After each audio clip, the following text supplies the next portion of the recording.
Hello and welcome to this tutorial. My name is Jan Orschel and I'm a concept designer working in the video game and movie industry.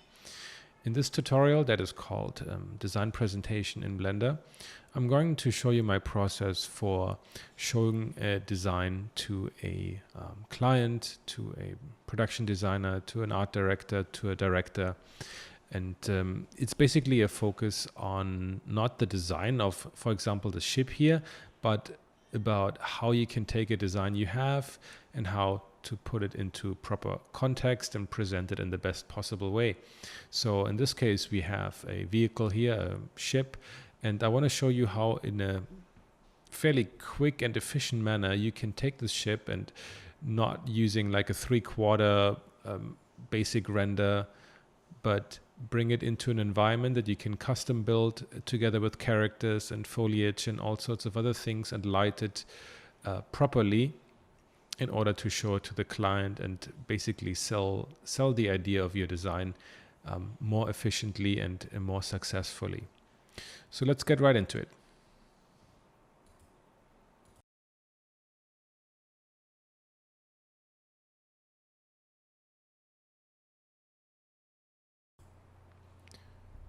We begin our tutorial as we begin all our projects. We start with collecting reference to organize and to brainstorm our idea and get some good foundation for it. In the beginning, I want to introduce some of the tools and websites we're going to use for this exercise, and also subsequently throughout the tutorial I'm going to introduce some other stuff. And I think you've seen me introduce this service before called ShotDeck. You find that on shotdeck.com. I think it's still in a closed beta, but you can easily request access. And here basically you have a library of really cool movie stills from lots of famous movies, lots of famous cinematographers and directors. And the powerful thing here is that you have search tools and tagging system that allows you to find these movie stills depending on a variety of different aspects: frame size, shot type, genre, color, time of day, and all sorts of things, even the people in it, number of people in it, gender, age, ethnicity, lots of crazy stuff here, and that's what makes it so powerful. So you can check out my YouTube video on that to get a better idea of what this tool can do. But I want to kind of move on to the next step in this puzzle. What do you do with all these images once you have them?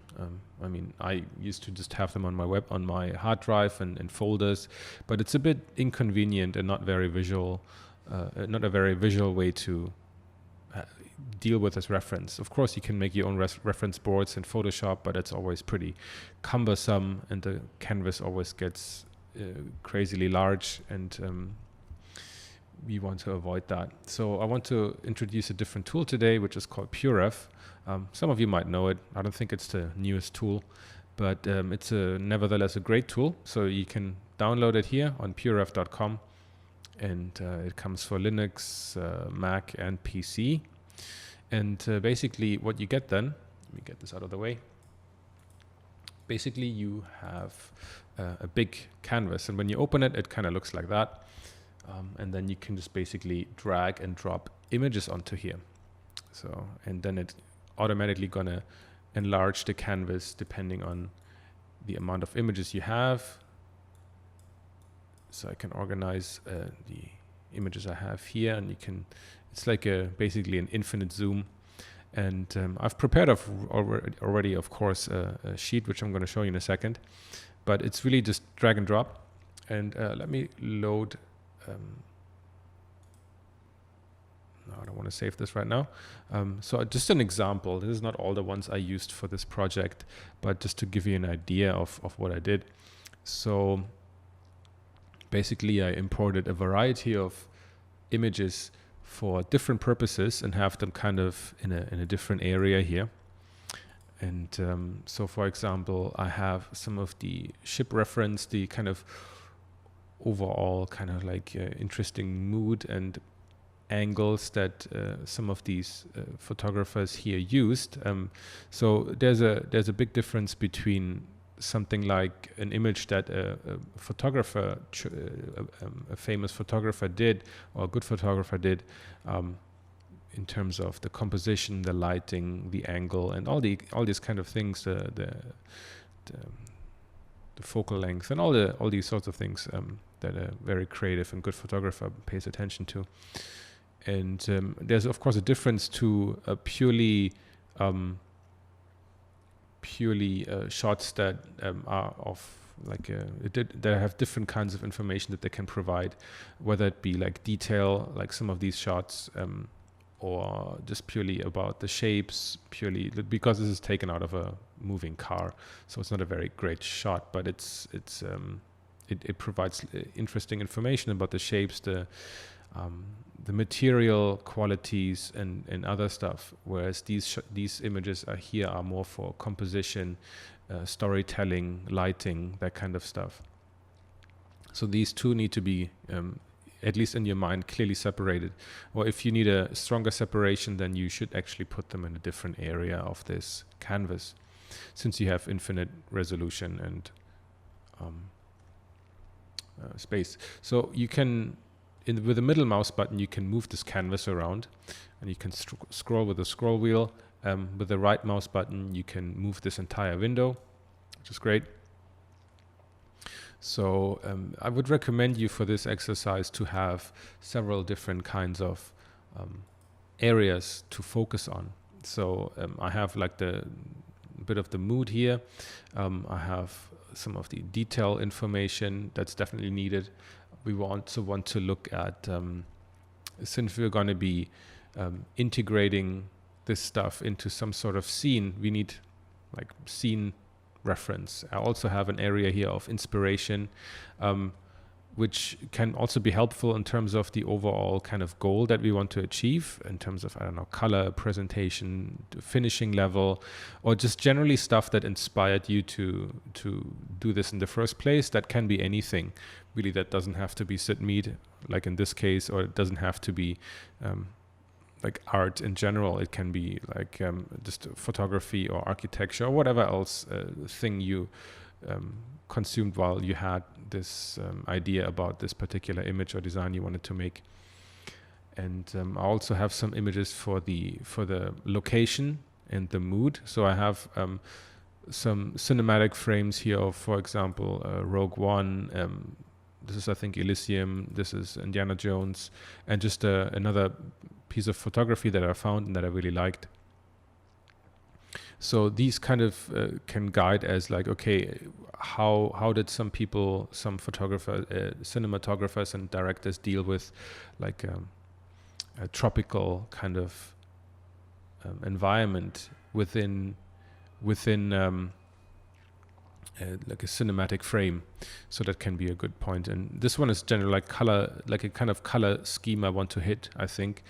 It's good for color grading purposes to have a grade in mind, something that you want to hit stylistically in order to guide that process. Color grading can be very random often, and you need some anchor points, of course, like with everything else, right? With your design, presentation wise, with your detail, with your shapes, and everything. So I think it's good to have a variety of different areas focusing on a different aspect of your image that you will need at different times in the project. But I wouldn't necessarily recommend to have too many different images within those areas. I think that can be too confusing and doesn't feel focused at some point. So that's my recommendation for this. For the exercise for this, I think it's pretty straightforward. You should choose a general theme, and you should also set yourself some limitations in terms of what kind of exercise you want to do, whether it's a book cover, marketing illustration, a poster, a piece of concept art. I think that should be you should make it clear to yourself what you want to achieve with that. And then you should collect and organize your reference in a variety of areas, like I just mentioned. Whatever you want to design, whether it be a ship, a vehicle, I don't know, some kind of prop.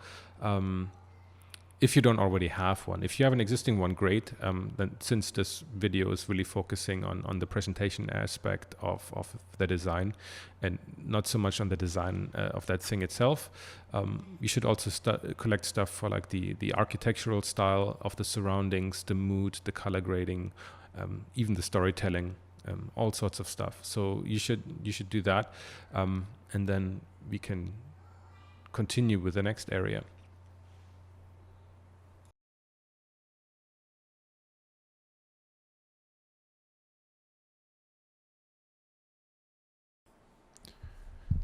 So first up, we're going to take a look at the ship we're going to build. Now, this tutorial is not about ship design. It's called design presentation. That means we're going to talk about how to present an idea. So it's either you already have something, you already have a ship, you already have, I don't know, a tank, a vehicle, a prop, something that you want to present. So basically, this is going to be about how you get the most out of that design, how you're going to present it the best way. Nevertheless, I want to just talk a little bit about what went into designing this vehicle, this spaceship. If you want to know more about how I design a spaceship, then you can check out my course, Spaceship Design. That comes in 2 parts with the full process from the beginning of a sketch until a final piece. Rendered. And but nevertheless here, let's go back to the reference board I have. So, I mean, the idea was that it's going to be some kind of ship, either like a leisure vehicle or some kind of, not a, like a regular kind of maybe private jet in the future. That would bring like, I don't know, wealthy people or businessmen to where they need to go. And the location for that, which we'll touch on later, is something with palm trees, maybe a bit of beach, somewhere nice and pleasant. But for now, let's look at some of the shape influence and general influence that I had for this. So you can see there's quite a few very like simple but strong shapes. I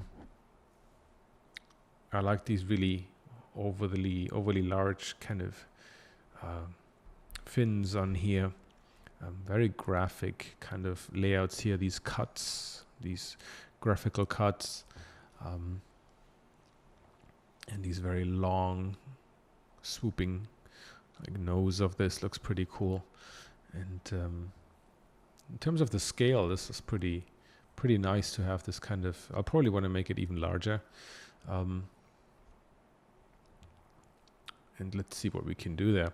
So once we jump into Blender, we'll see I'll prepared. This is the ship, how I ended up designing it. And this is basically how it came about. So I had already a few pieces. For the sake of speeding up the process, I always recommend that you have some base shapes that kind of support already the basic idea that you have of your ship. That means that like these like long swoopy shapes I had lying around already kind of support the idea that they support the direction I wanted to go in. Now, of course, you can go from scratch. You can like sketch out your vehicle and do all these sort of things. Or if you're already quite experienced and confident, you can of course just design them in Blender right away. You can use like grease pencil. There's all sorts of like cool tools available. But like I mentioned, this is not going to be an A to Z tutorial about how to design a ship. Important things to note though are that, for example, my PureRef stuff always is on the other monitor. to always have that in mind, so it doesn't just disappear and I forget about it. It always needs to be there, and for you it should be the same. So you can always remind yourself and not get lost in what you're doing. So I have some shapes here that I had lying around of, I don't know, previous shapes. So there's different parts, and I don't have any hesitation about using these because in a different context, these shapes can mean different things, right? At the same time, you could use these shapes to build your environment. You can do that as well. So for these ones, we can probably add some subdivision to make it smoother and more fitting for what we're trying to do. And what I usually do is that it's going to be quite crucial to get these guys to match the kind of size I want to get. So I always recommend that you have, or I always use a ground plane. I always have a ground plane because it kind of, well, grounds the design or the vehicle, because we're going to have a landed one. And it's nice to have the character here, like a scale character, to kind of get an idea of how large the thing is. So you always keep that in mind. You should never design this kind of vehicle that is meant to be flown by humans without a human character present. Well, of course, if it is piloted by aliens, then you should have a alien of a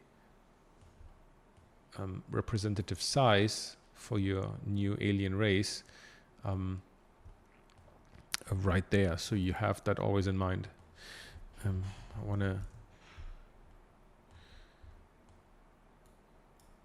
basically take these shapes and try to block something interesting out.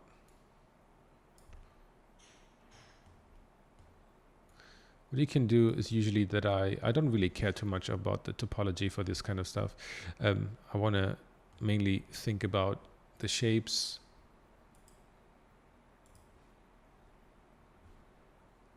and the overall mass of the ship.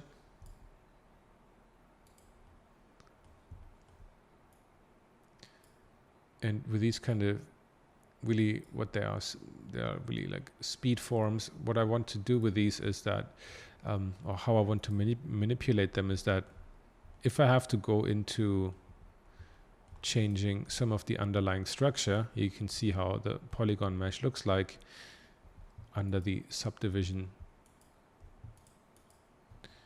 that I can select some of these, but then I want to turn on proportional editing and choose a sufficiently large radius, and then I can push these shapes around so that it makes sense and that the speed form is being upheld.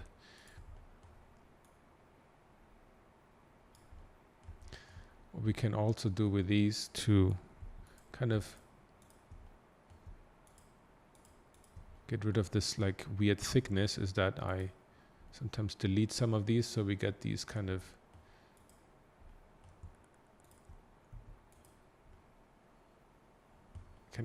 shell shapes. Or we can also delete this entire row, which is quite interesting. So we get some kind of like shell shape like that, on which we can add solidify modifier. We should reset location and scale and see what that does. So it gives us like a slightly different shape.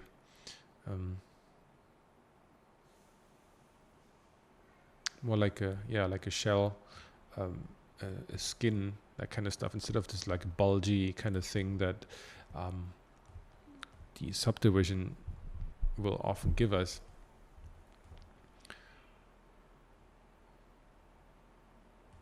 So if I just look at it from the side, I feel like it's nice.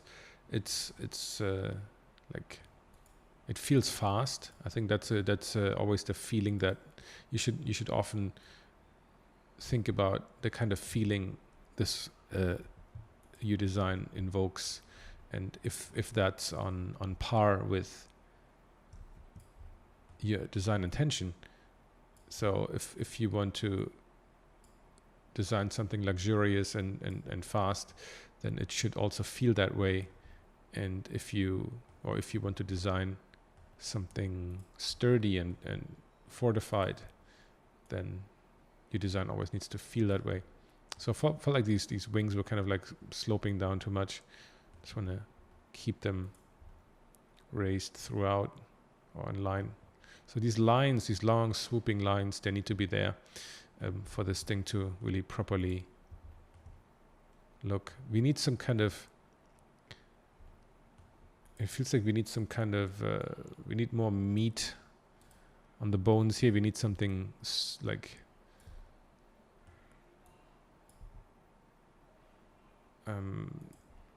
something that can carry, that can hold crew quarters or machinery, engines, that kind of stuff. There needs to be something there.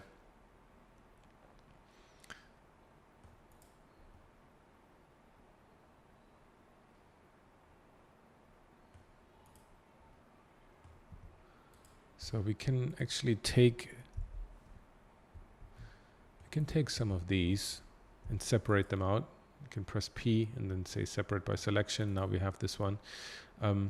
One of the items, one of the things that I always work with when I design this kind of stuff is, of course, symmetry.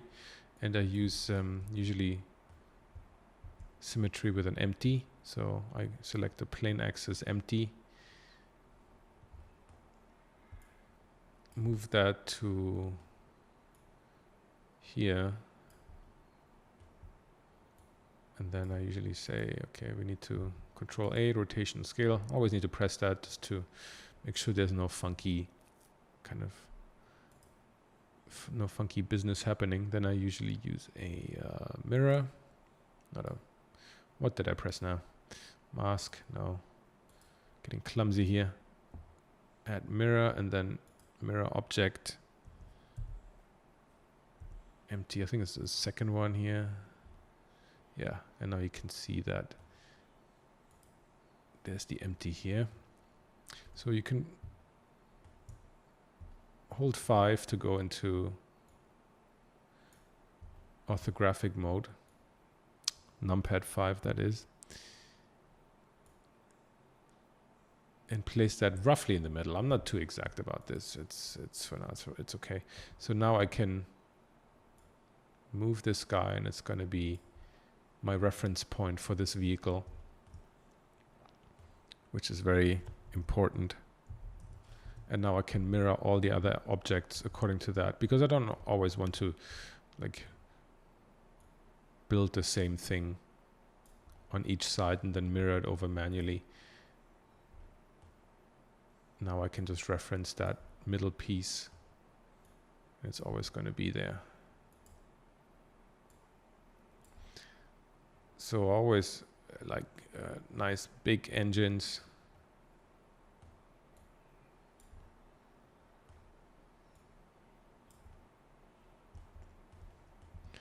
And of course we also want to make sure we scale these up a bit. Kind of want to get the inverse here, that this is a bit chunkier than the other one, than in the back.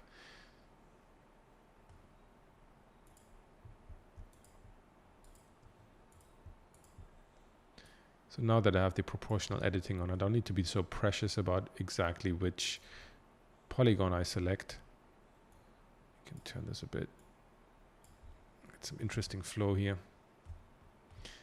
And here I think I also want to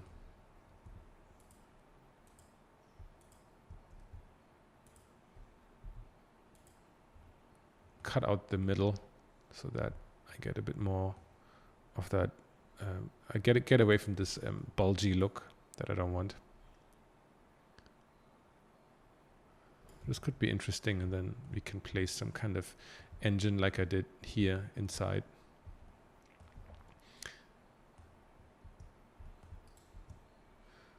Usually for that, I just choose a cube, very simple, and kind of bring it roughly into the shape that I want to.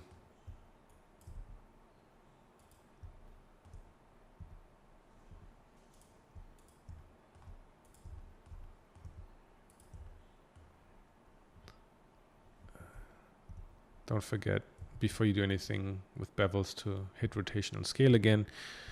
Control B for it to have the proper radius. Now it looks kind of like this. Let's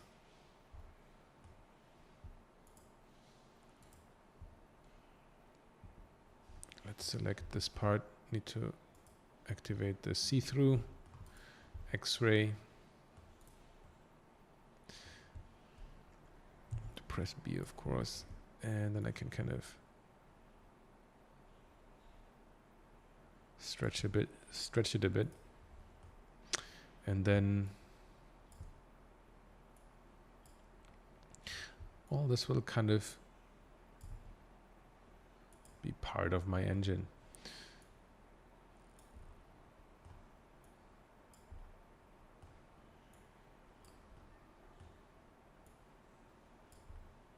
And then of course I can work on this at the same time with the mirroring turned on. Select my empty, and now I have it here as well, and then I can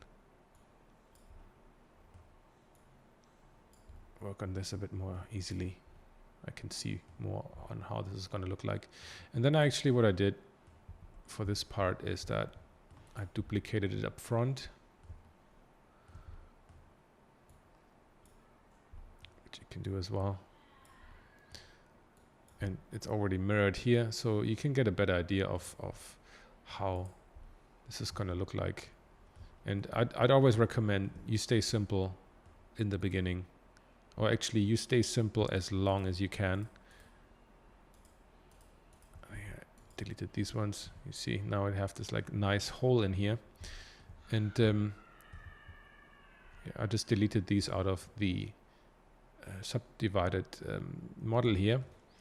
And now if you can add again a tiny bit of a solidify,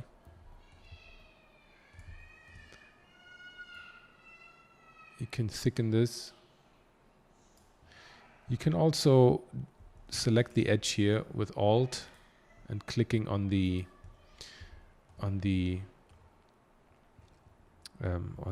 edge, and then with Shift E you can make this a bit harder. Press Shift E and then pull it to manipulate the edge weight. You can also do that here. Excuse me, wrong selection here. If you want to make one of the edges harder, we can select the edge loop here with the faces. Same, hold down Alt and click on the edge here, and then you can select this whole loop of faces. Shift E, and we can pull it. Then it gives you here the edge crease of 100 or something higher here, and you can see how it looks quite a bit different from the other side, which is round, completely smooth. I mean, and here it has this has more weight. These edges have more weight to it, which creates like a different feeling to it. It's a bit more hard edged. It's a bit more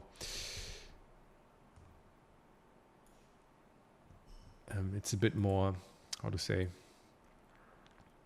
it's less smooth here. And what you want to achieve basically is a good mixture of these hard creases to these soft and round shapes.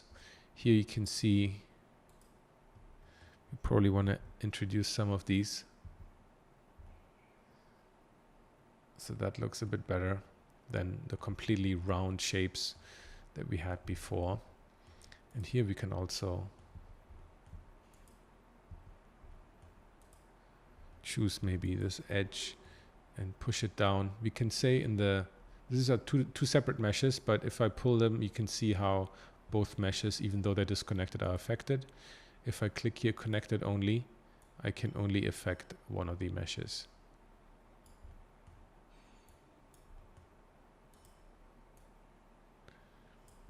I can play with the opening here and create something there.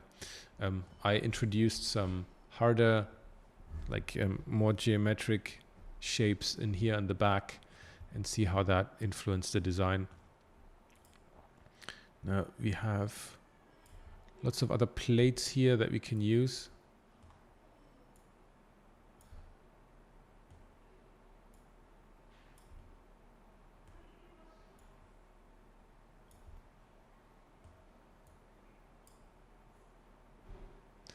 So here we can play with some overlapping shapes. Now it looks like they are completely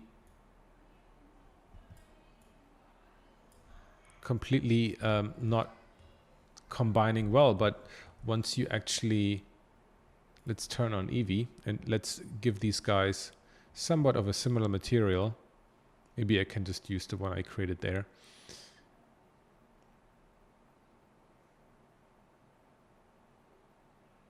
Just needs to load the materials.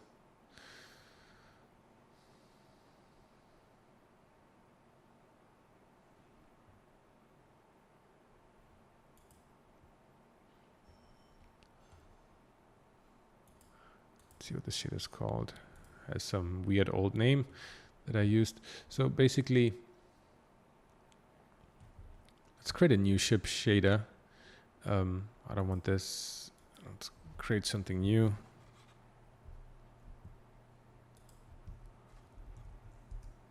Let's call it ship.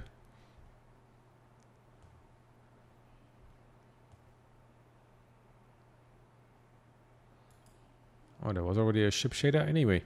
Let's use that. I need to delete the older materials that were on there.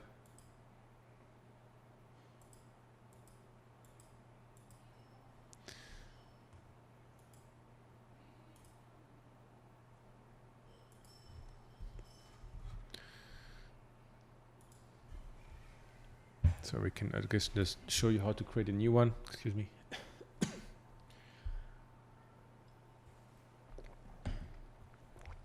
So I want to get around this with as little of materials as possible. I want my shader to do the work for me, rather than me having to painstakingly do everything by hand.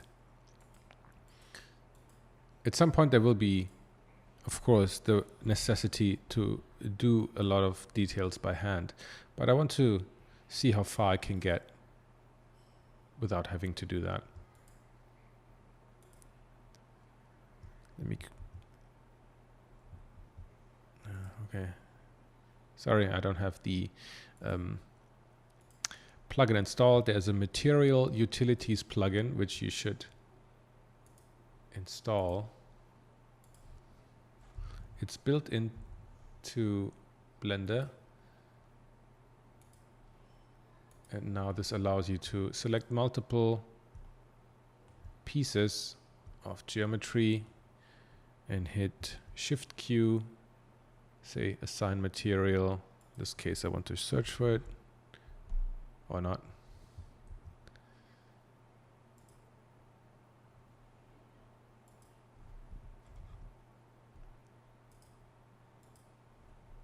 And I can apply it to them all at the same time, which saves me a lot of time. Or you can also scroll down. It's sometimes faster.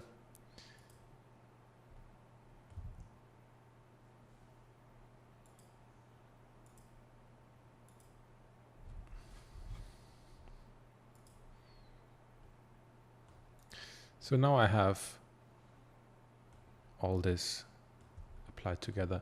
Now I want to build like a little bit of a material. Press Ctrl T with the Node Wrangler add-on enabled.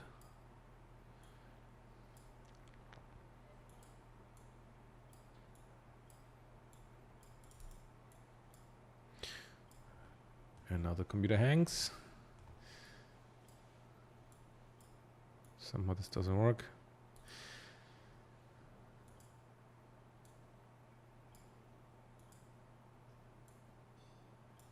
Let's bring this all here. Okay. We might not need that. Okay, let's open a good old file from the library. I'm just gonna, I always use the same kind of files. But let's just get a bit of structure into it right away here. Here it might pay off to, if you work with a lot of imported models and bash something together, there might be interesting opportunities to not go back to the box mapping that we usually do. We make this a bit bigger. But there might be an opportunity to play around with whatever screwed up UV coordinates you're gonna get.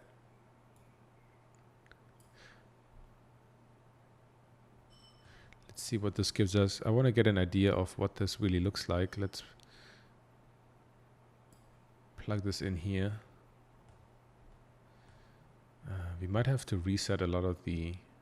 When you import a lot of stuff, then you need to reset location and scale a lot more.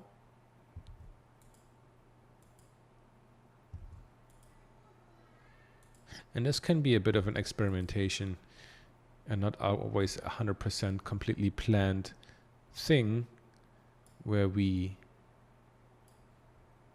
use maybe different texture coordinates, maybe the UV, maybe let's see what object gives us or generated. In this case, generated looks pretty good. It's pretty uneven, not symmetrical. That can, in this case, really work to our advantage to get more interesting patterns on this. If you get rid of the base color one, we're starting to get interesting reflections. Let's get a sunlight in here so I can kind of see how this all interacts together. It's a bit bright, I would say. Let me see if I have a nice material for the ground, just so we can have a bit of a contrast.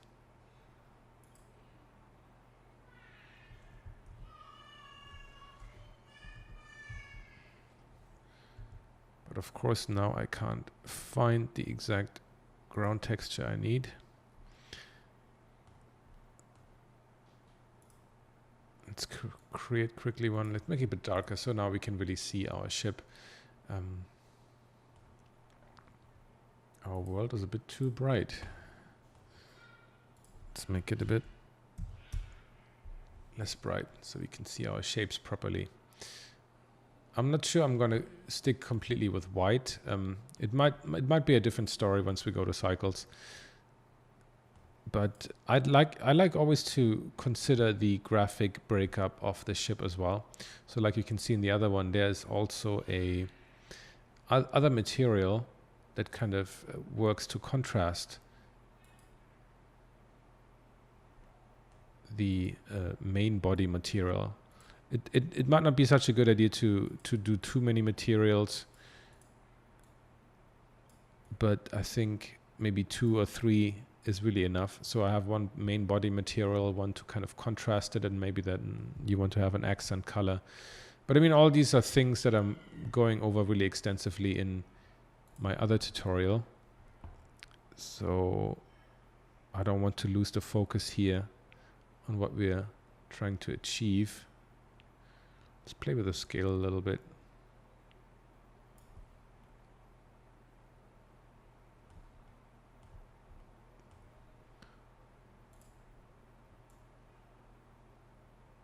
Can make it a bit darker.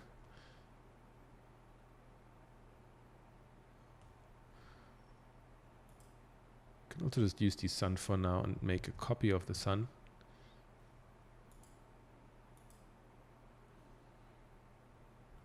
and see where's our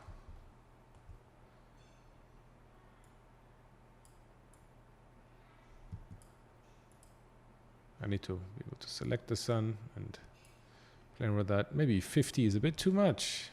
That's why it was so blown out. Okay, that makes a lot more sense. Better to check those values before you start to go crazy. This looks a lot better. So another thing that I like to do is to try to find, let's try to find a different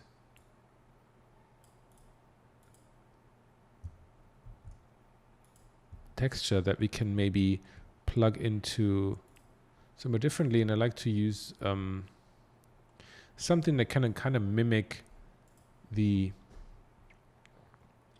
kind of breakup of the panels. We can plug that maybe into, let's see what this does. I basically, I want to get these kind of nuts and bolts here. I probably need to find a different scale for this one, plug it in so I can have a separate scale, because these are of course way too big. This looks a lot better. So maybe specularity is not the one to go with.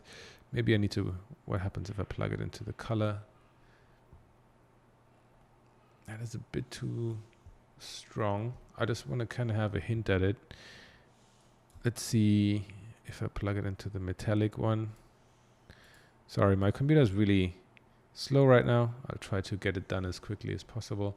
So if we add an invert,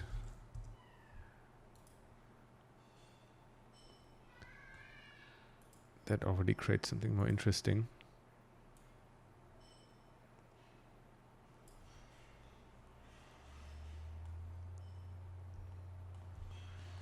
Now we probably want to have a color ramp in there just to get rid of some of the, to really only have the white and the black. I don't want to have the values in between. Let's see what the blending can help us with anything. Not much. Maybe the scale is a bit too small. I mean, I'm not trying to necessarily emulate the exact size of these elements on the real in reality, but I want it to kind of simulate kind of dirty areas and irregular areas and mix up the kind of material on here. You see like these kind of panels, right? I want to get these kind of random breakups of panels rather than an exact replication of how it's really going to look, because I'm probably going to look at the ship like a bit further away. Like probably want to get a shot from behind, a shot from the front, and maybe some more experimental ones. One thing that helps me also just to imagine what this thing is going to look like later is even when I haven't really built these engines fully out, like I add a new material here. You need to select the face. You need to go into the material editor here and add a new material. And if I just add an emission here,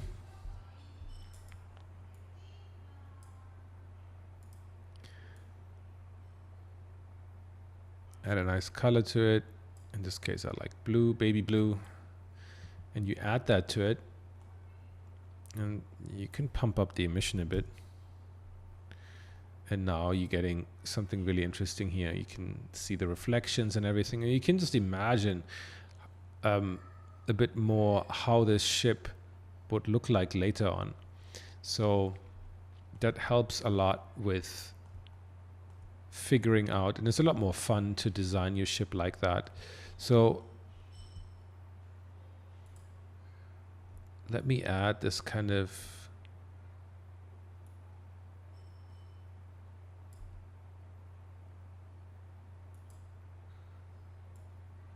ramp here. So you need to, I mean, for this exercise, we're not like considering the interior and the breakup and everything for the ship like 100%.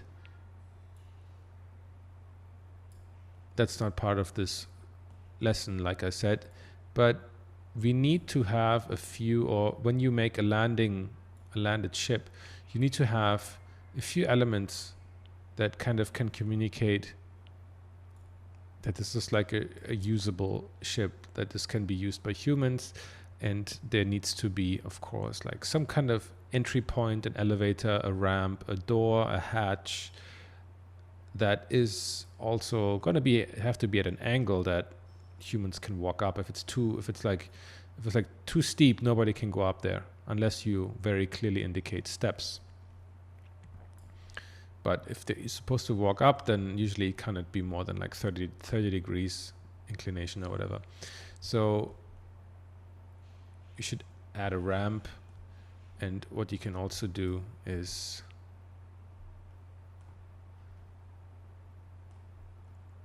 what I usually do, you can just quickly duplicate this one.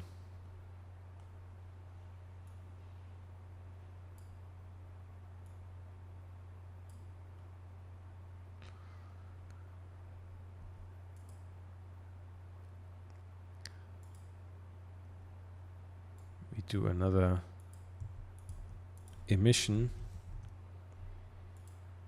Or you can, I mean, because we're going to use cycles to work with this in the end,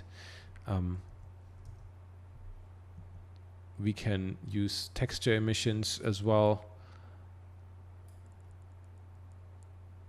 So now we want to like simulate a little bit of light coming out of the ship itself. So you can work with texture emissions if you work in cycles, and that's also what we're going to do later here. Or you can use an area light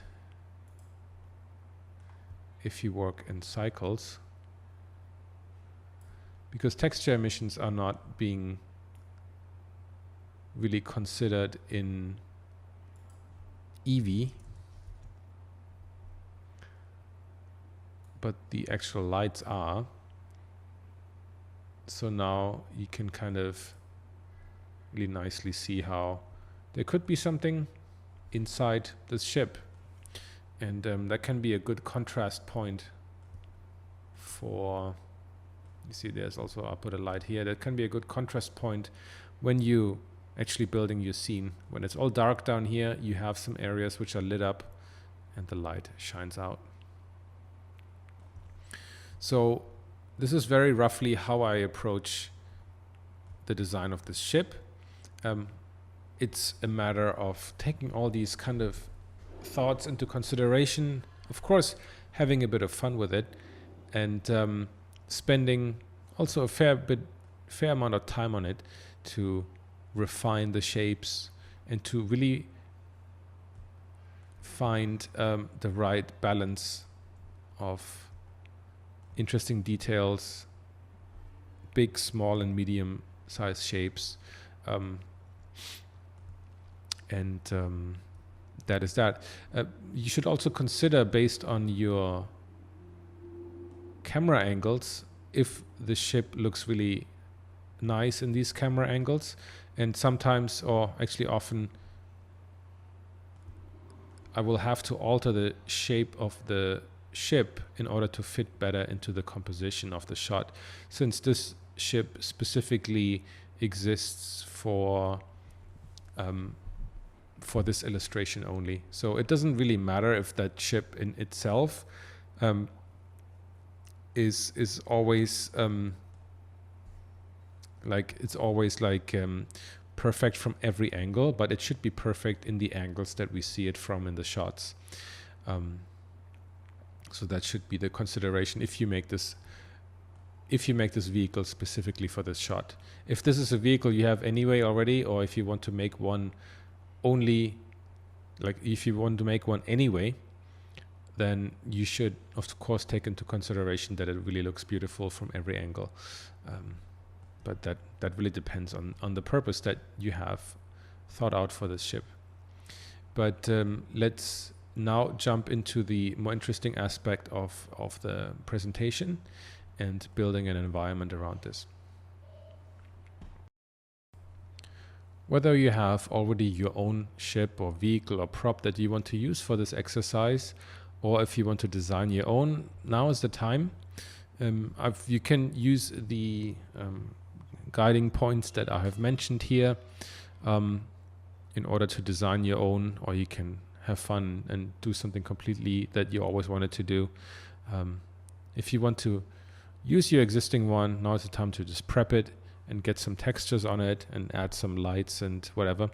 But we'll get into the refinement in the next lesson.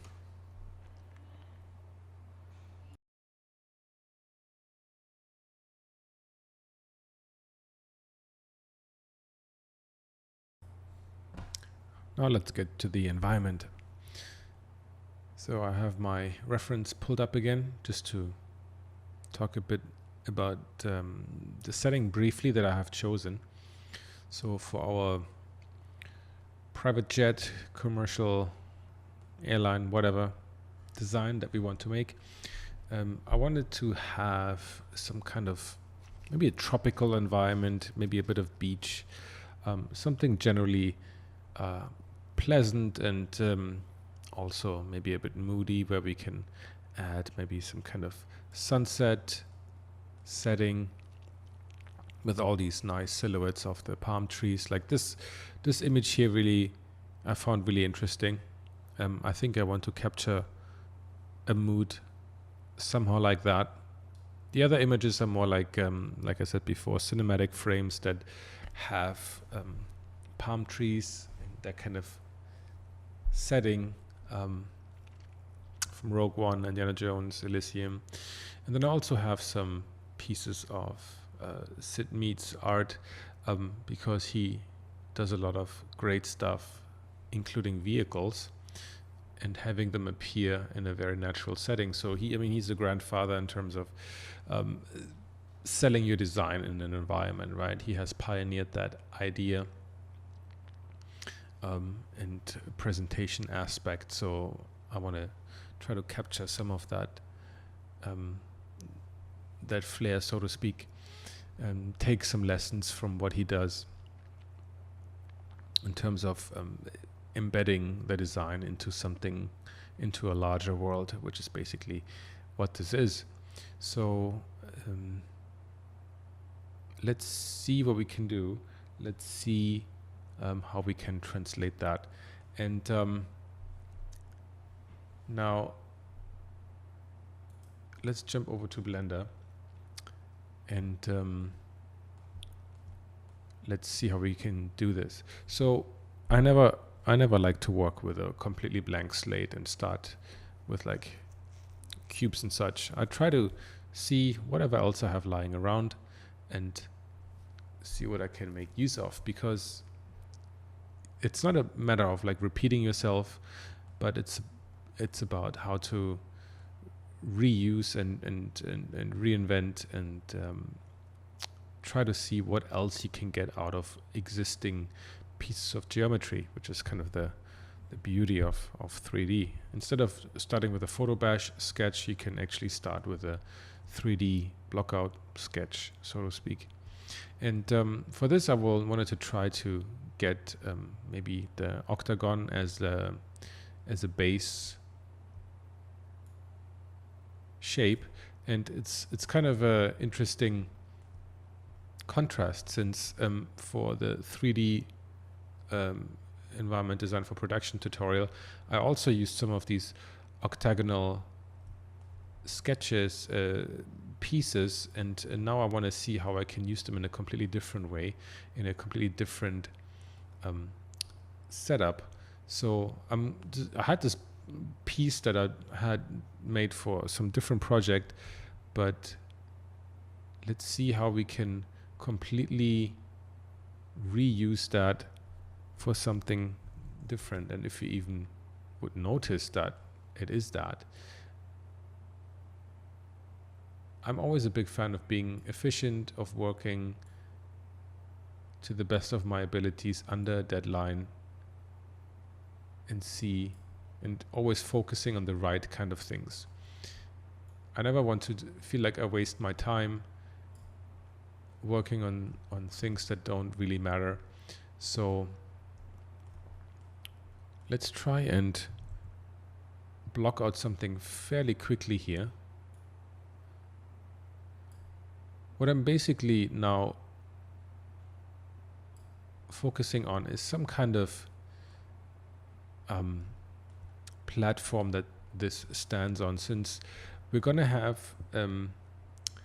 our ship pretty centrally in the shot. I just want to make quickly a different camera so I can show you exactly what I'm talking about. So this image I'm trying to make is actually a tie-in, or is going to be put into the book Traverse by Design Studio Press. It's coming out, I think, later this year. But basically, same as the book series Nothing But Mech, which was all about mechanical robots and all sorts of machines. The book Traverse is about futuristic travel, whatever that means, whether it's by ship, by some kind of vehicle, I don't know, in your mind, whatever. It's all about the aspects of travel. So I want to make an image, or I wanted to make an image that, of course, fits into that kind of storyline. And for that, I really only need one kind of shot.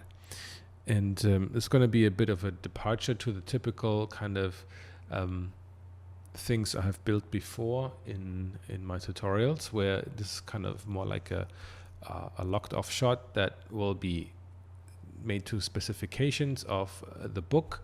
So we actually have to check, or I got a specific requirements for the resolution and the size of the book format. So I had to key in those numbers. They're quite large, but I'm just going to render at 50%, because I think if I wait for an 8K render, it's going to take forever. So I set that to, somewhere around 4,000 pixels.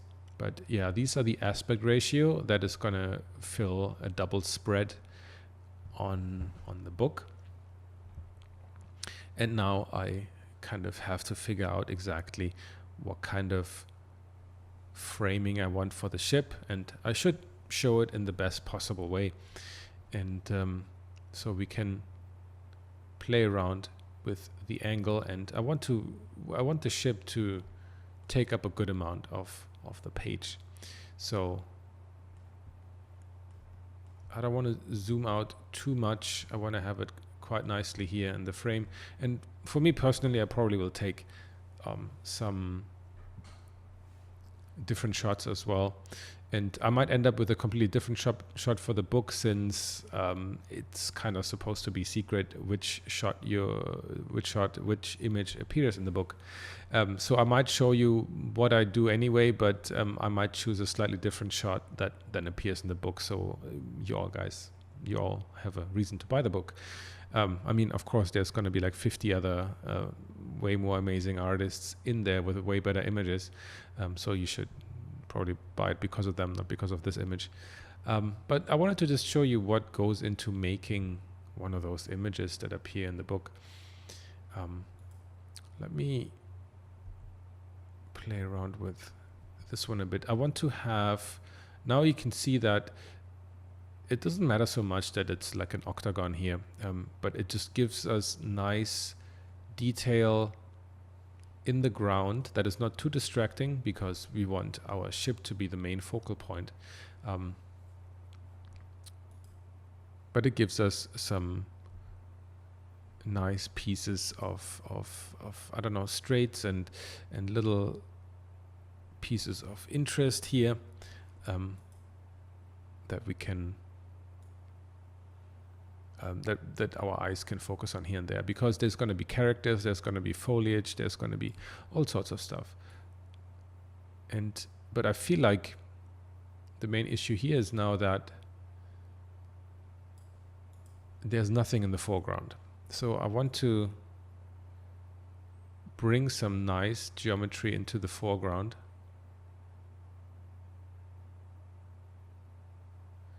And for that, I need to adjust the size here a bit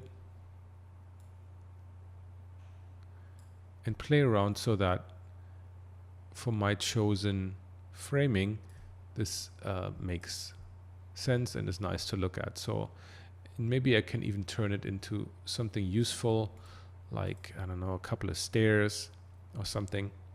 So the way I think about building these kind of little environments for the designs is that I should work in contrasts to have interesting kind of contrasting elements in these images that could make these images more fun to look at. So we have a ship that is more like sleek, white, kind of taking cues from what we're used to looking at from like luxury yachts or private airplanes. We're kind of used to a certain type of look for these things, very sleek speed forms, shiny materials. So we have that on our ship, and we want to see what we can contrast this ship with in terms of the environment. So for the foliage and everything, I have palm trees. Together with that, I will probably have like some lower lying ferns or other kind of varieties of palms, maybe some rocks and some natural environment that can contrast with the man-made platform, and maybe we'll put a structure around it. And then maybe I want to bring in some, just to play off more of that kind of not holiday, but like beach feeling. Maybe I want to add like a bit of, maybe a bit of sand in front of here. So this is like a plane here in the foreground. I want to have some of the geometry here to play with, and let's maybe subdivide this plane a few times so I have some geometry, and add a subdivision modifier, and then I can add like for example here we can just add a quick displace, because we want to add a new distorted noise, and of course that is way too strong. This is just there so we can add a bit of randomness. You can add randomness to these in so many different ways, but one quick way to do this is of course with this kind of stuff. Let's add a few more subdivisions so we can, it's a bit more smooth. So we want to just emulate a bit of sand reaching into our frame here. This is already enough. You might have to adjust some of the parameters if it doesn't look 100% exactly like this, or you can, choose a completely different kind of texture and feeling of it, right? You shouldn't, I'm always say you shouldn't really do exactly what I do. For training purposes, it's okay, but even then, it's always more beneficial if you do your complete own thing. So you have this kind of stuff. You can also, what we can do is like I'll copy this,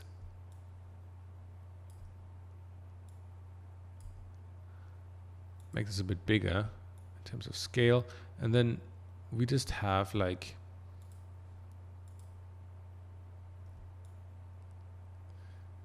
we'll just have like a bit of, because the sand doesn't really care about the platform. The sand goes wherever the hell it wants, preferably everywhere where you don't want it. So we'll have some pieces of like sand sticking out here and there. You see these patches here that will create a bit nice randomness here and there. And let's see, maybe I want to create an end to the platform.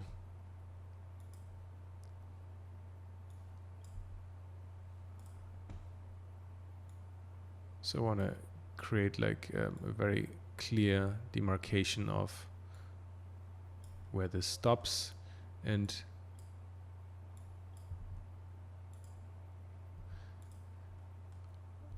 honestly you can create a few pieces of geometry here, and it doesn't really matter too much what you're doing here, because it's just going to be a background item, and it's there's no use in like considering every little single detail. Sure, it's actually the more stuff you do, the better, of course, but at some point you really got to consider how much time do you have, what is actually visible in your frame, and how can I get around doing less with the same effect. So I want to actually repeat these here, maybe.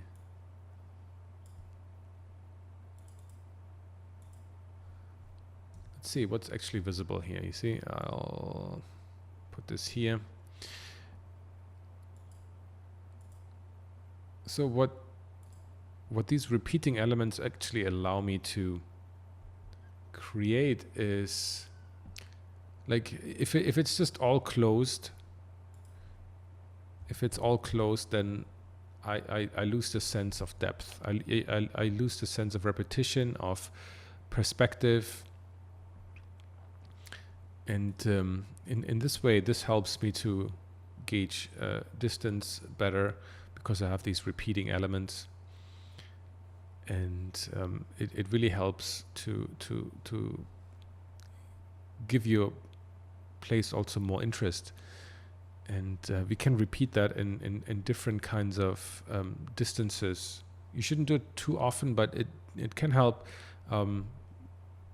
cheaply, to so to speak, get more interesting scenes by having these repeating elements, because you can also, like, you can do another one, and maybe change some things around about it.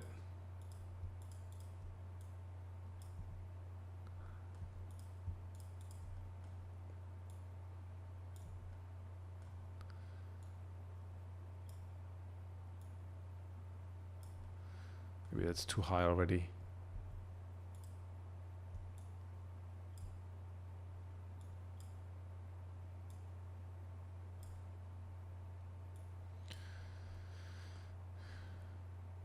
And I don't even need to reset scale or anything. I can, no, I don't need 70. 7 is enough. Press 0 here. Maybe need 8, 9. Maybe that's already too high, but we can play around with that.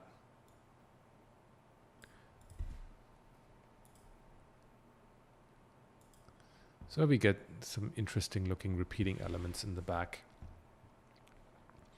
Now we can, of course, if our place here looks like it's dropping off too quickly, we can add other elements in here, kind of creating some interesting shapes here, overlapping shapes. Or we can also just flip them around. Let's see if the other side looks better. Maybe we can use this as a kind of planter. Let's play a bit with symmetry and, in general, excuse me, a bit of order here. So we'll put these exactly at the areas that maybe expect them to be if somebody would be planning this place. So we put them at these kind of spaces here, so that we have kind of like a geometric pattern of these. Let's see how they look. Yeah, you can kind of like you can see a hint of it. You can't see this one, so maybe we want to push it a bit further here. And even if there's palm trees growing out of it, somehow this is going to work. You can see it gives more visual interest. You can even maybe move this in a bit more, but we have to be careful, otherwise it should still be fine. So you can still plant some stuff here. I have no idea how the ship would get in, but we'll figure that out later. We can also do stuff like we can just repeat this whole element to extend or make another platform for another ship. Maybe if we have a shot like this, we can have multiple ships behind each other, since that is really quickly changeable. And I think I want to create some kind of roof structure to have something interesting here. We can just have the sky. It would also be nice, but I think if we try to make some kind of interesting dynamic lighting, it would be cool to have maybe half of a roof or some sort of other structure. And I want to keep it fairly simple. I don't want to go over the top here because, again, I'm selling the design of this ship. I'm not selling the structure itself. So if we do a cube,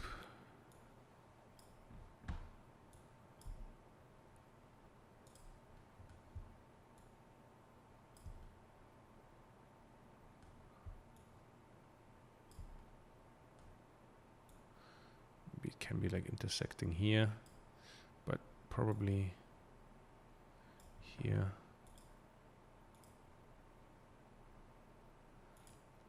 Let's repeat it right away so we can see what it looks like.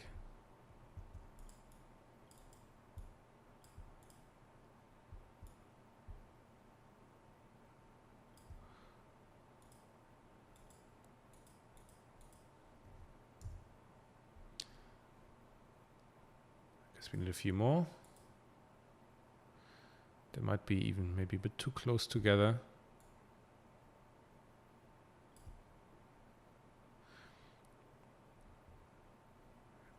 Put them a bit up. Okay. You can put them even at an angle. So that looks quite interesting and a bit more dynamic than just having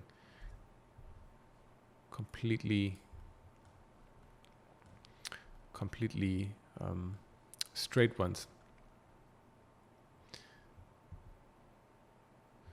Maybe we can actually just, you don't have to do everything again.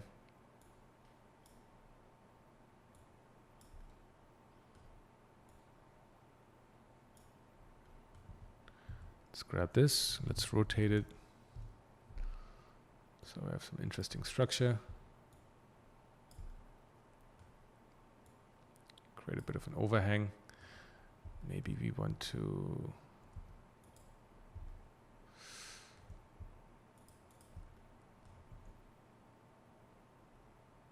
create something like this. Let's see what this does.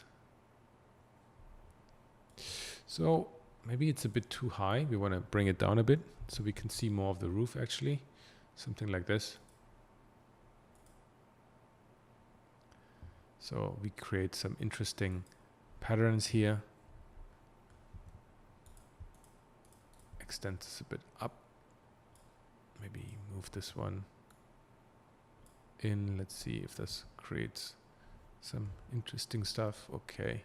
Yeah, so we can kind of get the feeling there's like something above here. We can put maybe some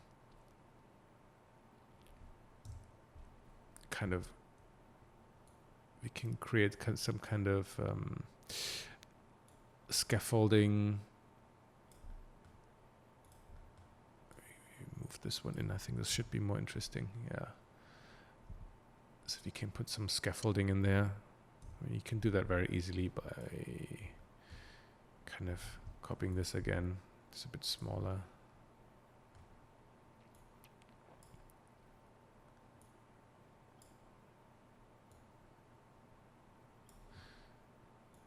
Extend this a bit so it fits in here.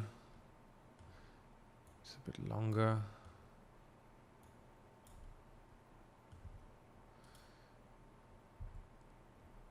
We need to select everything. Let's subdivide a couple of times.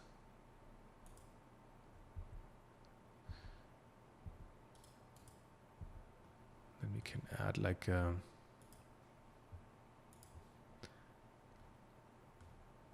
we should actually move this here up. Now we can drag and drop. Fantastic. It's not thick enough. Let's thicken it.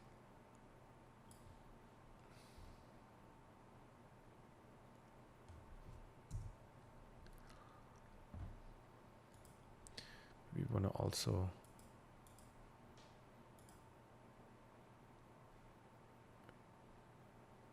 let's get rid of this quickly.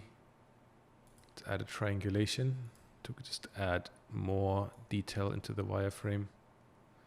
Let's organize it like this. Or we can even make it thicker to get like a different look to it.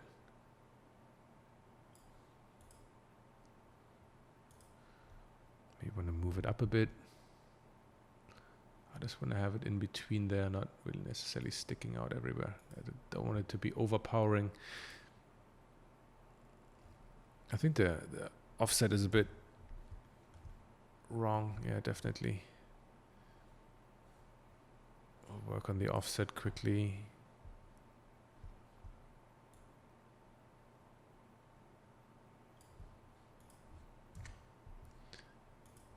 So you kind of see it's just like in detail up there. That's good. I don't want it to be overpowering. I want the structure here to be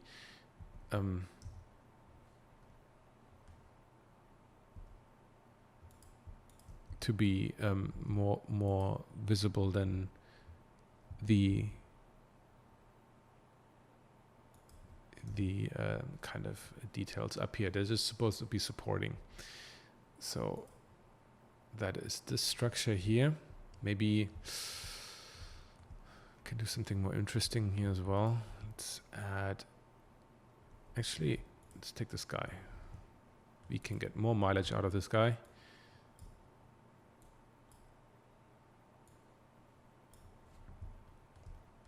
Let's make this longer, maybe thinner.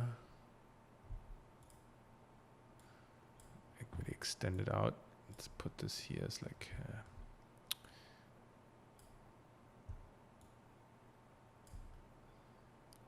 we can put this guy like this, be like intersecting like this. This looks pretty cool. And then we'll array this as well.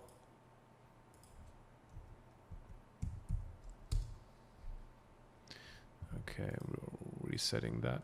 Okay, let's see if we can get this right here as well.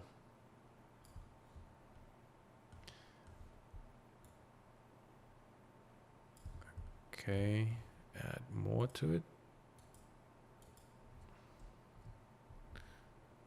Let's switch to camera mode to see exactly how many we need. We need 6. Okay, so this creates like a nice, more sophisticated structure than just having one of these pillars here. So now we have I think this is a good base structure already, which has kind of the main items that we are looking at. Kind of probably, I mean, you can always add more, but this kind of gives like a really interesting idea of how this can reach through this gap, and then you have these details here. And I mean, again, this needs to be we want to do this presentation thing. I mean, it's for marketing stuff here. It's for a book, under which we are not necessarily under such strong time constraints, unless you wait until the last minute to do this. But this can be a very helpful workflow for doing this design that you maybe spend most of your time on, but then you have maybe a day or so for the presentation. So let's take the example of maybe something like the Banu Defender I did for Star Citizen, where you spend more time on the design of the ship, like quite a bit of time on the design of the ship, because it all needs to be functional and unique. And but then at the end of the day, you only maybe have a day to produce like one marketing illustration, because the ship is already done and the shaders are all there, and you don't need to think about that. You just need to bring it into this kind of framing, choose a camera angle, and then quickly build a environment around it. So that's exactly how I did those marketing illustrations, and they just took like a day or less, because it was very quick to just drop these ships into a scene, choose a photographic background, and then move on to the next one. So these quick techniques can be really useful if you do this kind of work and you want to really do some really interesting kind of presentations with designs you already have. So let's see what else we need to do here. So I'm not going to go into the absolute minute detail of every little thing.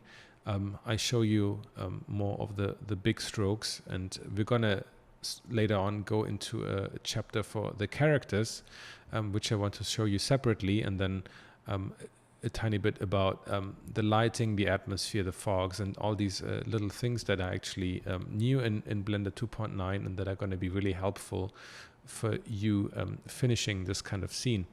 So we have all the main structure now we have here, and let's add a bit of vegetation. I think that will be really helpful to get this place to be more of a interesting, alive looking space. So for that, I'm actually going to use a mix of plants I have, just like OBJ's drag and drop kind of trees, because I mean nobody really makes trees themselves. So we're going to use a variety of palm trees that I have, either from projects, from purchased, or I'm also going to use a variety of Megascans for Megascans asset library, which I mean are just available through a plugin here, through the Quixel bridge. So let's have a look at that quickly.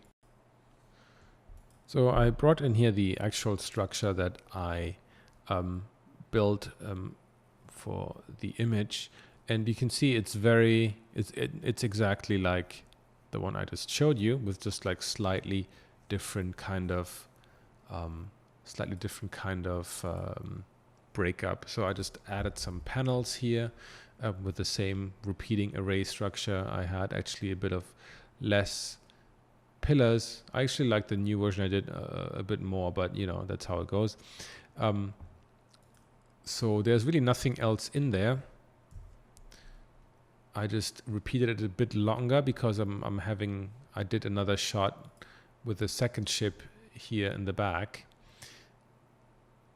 And I mean, it's easy enough to just duplicate this hierarchy, and then you move a ship there, and then you have another one, and then you can duplicate it again, and you have a flying ship, and then you move another one, and then you have, I don't know, a whole bunch of ships, as many as you want. And I even have this, and I have no idea what this is in the back here. What the hell? We don't need that. So we still have our ship here. Let's maybe move to the camera angle I chose in the end, which is pretty much exactly like this one. So I wanted to add some natural elements that kind of fit the theme of the beach, the palm trees, and generally like a positive vibe here. So I added some rocks here. These are all mega scans. Rocks, they have so many everywhere. So I added some, always keeping in mind the angle of the camera, right? So all these rocks are visible in this angle, and you don't need to add any rocks outside this camera angle, to be honest. And you can see that I also, though, used a bit of I wanted to make these into planters, so I added some rocks into the planters.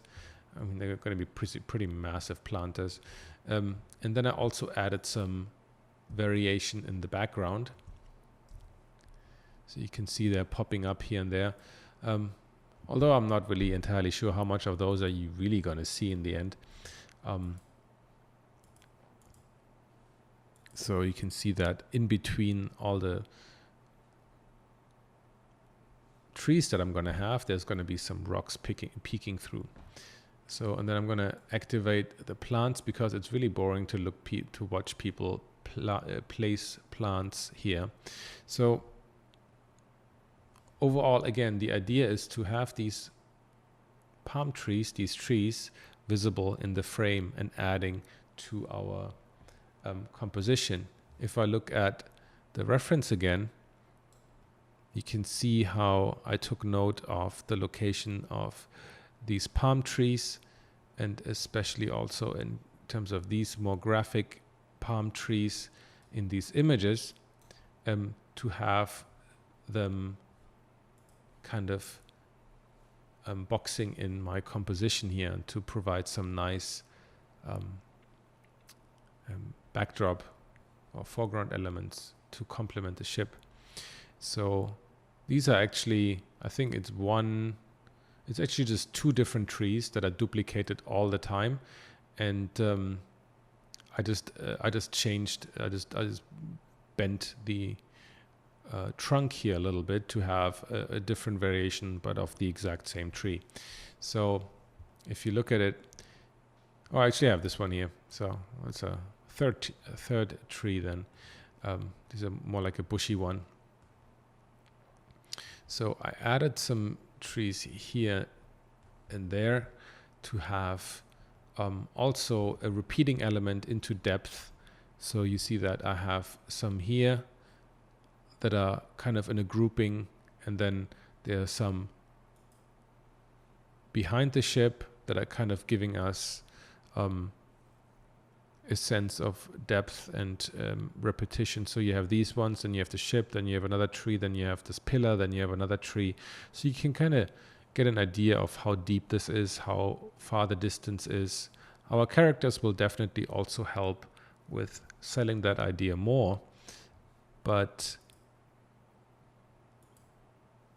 the trees can also emphasize that. And over there I added a whole lot of trees to maybe give the idea that there could be some more dense forest of palm trees. It's only really a row, since you can't really see beyond that.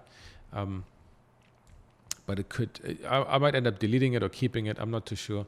But nothing like palm trees to suck up your memory and make you render slower. So we'll see if we use it. And then I have some other ones here that help kind of flank the ship in an interesting way. And then, of course, I need all sorts of smaller stuff to complement them. So these are all mega scans dropped in and then rotated, copied, rotated, copied. With trees, it's very easy to get away with minor scaling and rotating to really populate an entire area with the exact same model. So these are, again, like maybe 4 to 5 different kind of models. and put to the left, put to the right. I wanted to have a bit of a, as we can see here, I wanted to have a little bit of a walkway where the people can walk here and here, in between the rocks, in between the trees, the ferns or whatever, the palm trees, and then you can put some characters in here so that the place not only looks good in the camera angle that you made, but also it has a bit of a meaning. It has a bit of a structure, because I think that ultimately shows also up in these images that places look like they are actually functional and not just like pieces placed according to the however good it looks here in the image.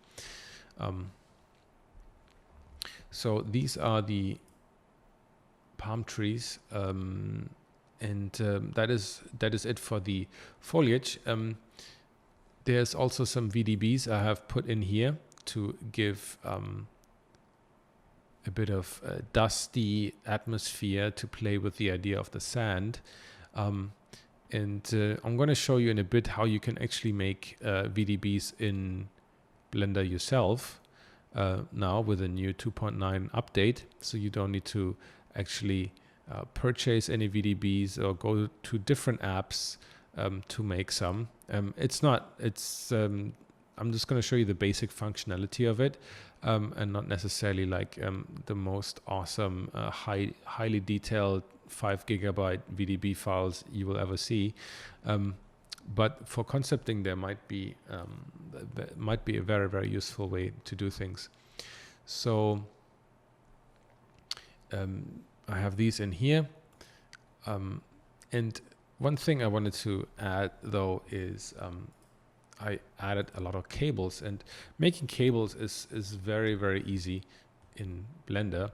And I wanted to add a few cables here that are kind of complementing the idea of this ship being currently repaired, or they're doing a checkup, they're doing they're fueling it up, and these kind of things. So I added a lot of these kind of cables, and it's actually very straightforward to do these. So I'm just going to show you quickly the principle of it.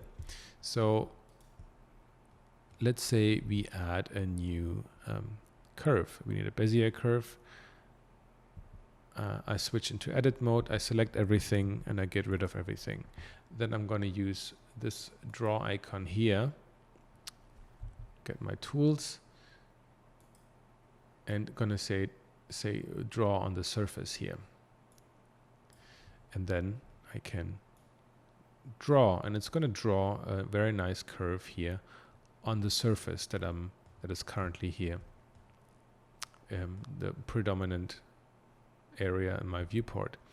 So if I hit tab again to go into object mode, I can go into this curve menu here, and under geometry, bevel, depth, I can up the depth. And now I have a very nice pipe. So I can just move this up, of course, since otherwise it would be, half of it would be intersecting with the ground plane. But now I can hit tab again, and I can draw another one and another one. So of course you should do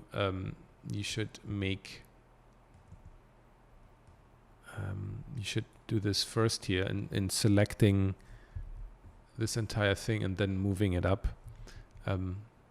You should do that as a last point, because now you have to do it separately for everything. But so now you can, for example, add lots of cool pipes. Maybe not the last one, that wasn't cool.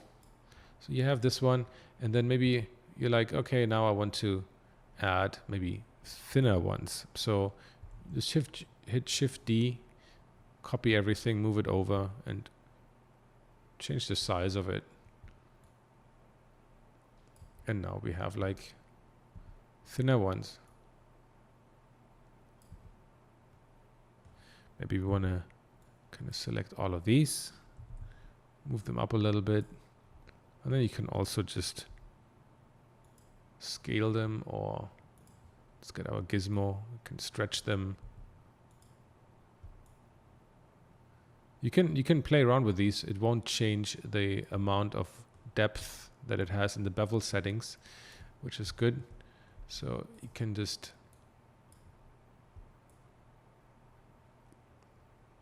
play around with these.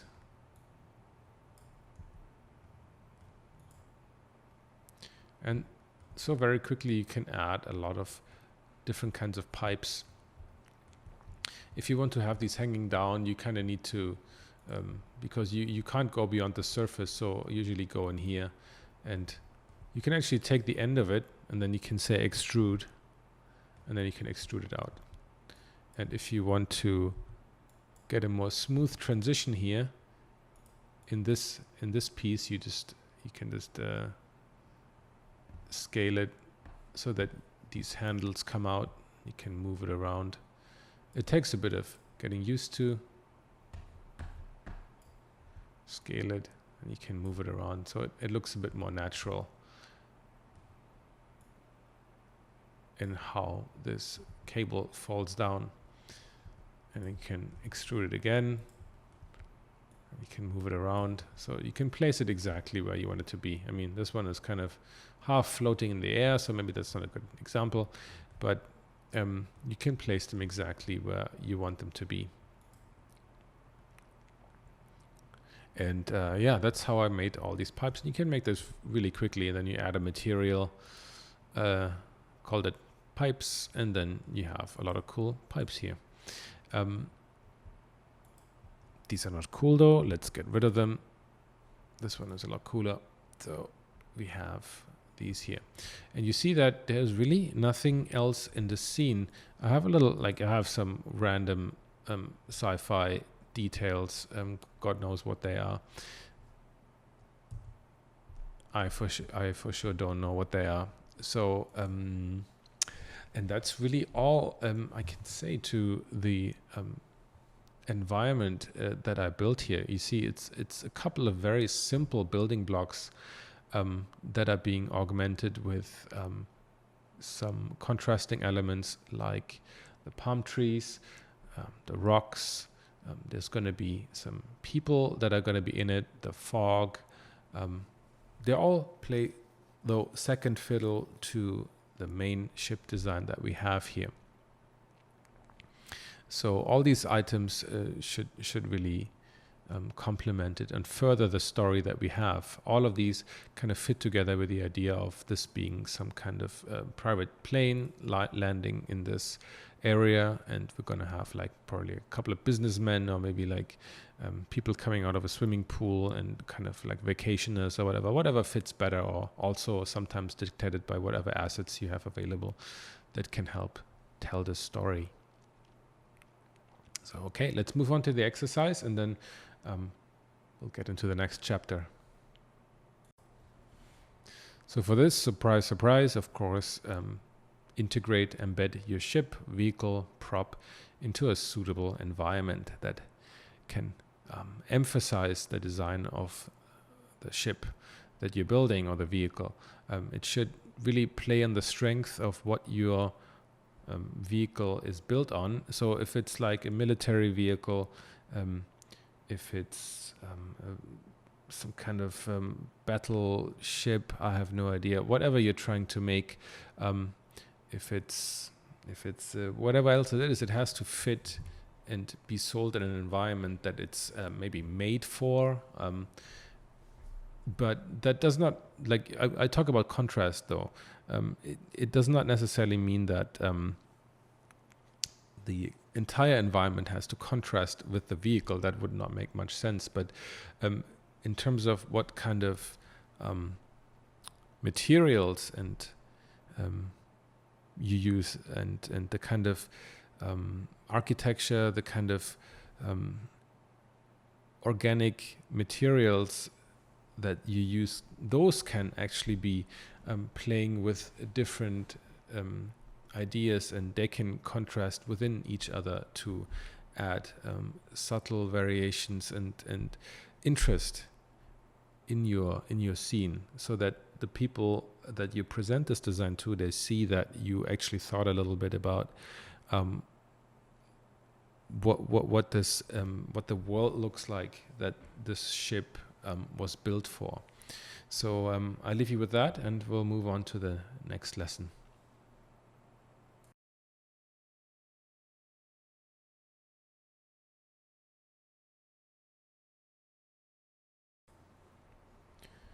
Okay, so now we're coming to characters. And usually I don't do much with characters. I usually just use like a 3D scan model, and then that's it, and pop it in. So, I mean, I have those as well. And for this particular scene, just to tie it in with the kind of story I'm building, I'm going to have a lot of like business people go around and arrive or leave from the ship. That is kind of like my kind of normal mode of transportation and whatever timeline on planet and whatever story I make up. But I also want to not only have these 3D scanned models, but also want to show you how you can deal with maybe other models you have that are maybe like more in a more neutral, like T-pose or whatever. And of course you can't put these into your scene like with a T-pose, right? So you can maybe pop them in as a scale character, but then you need to kind of paint over them in Photoshop. But I kind of want to get rid of that step. And there's ways you could do it in Blender. Like I think there's this plugin called Rigify. So you can rig your character. It's a built-in add-on, and maybe I'll try to do that next time. But there's also a service by Adobe called Mixamo, and I don't think it's anything new again, but something I just recently started using, so I thought I'll introduce it. So you can use that service, and we can log in if you have an Adobe ID. I mean, if you have Photoshop already, then you have an Adobe ID, and then it's free to use, or you sign up. So let me do that quickly. I'm going to use this character here. I have this guy I purchased as a model, and he's just like in a neutral pose, and of course that's really awkward to use in my concepts. And so instead of just like I could paint it, but actually that will take quite a bit of time and it might not look as good. So I'm just gonna log in quickly to Mixamo. Okay, 1 second.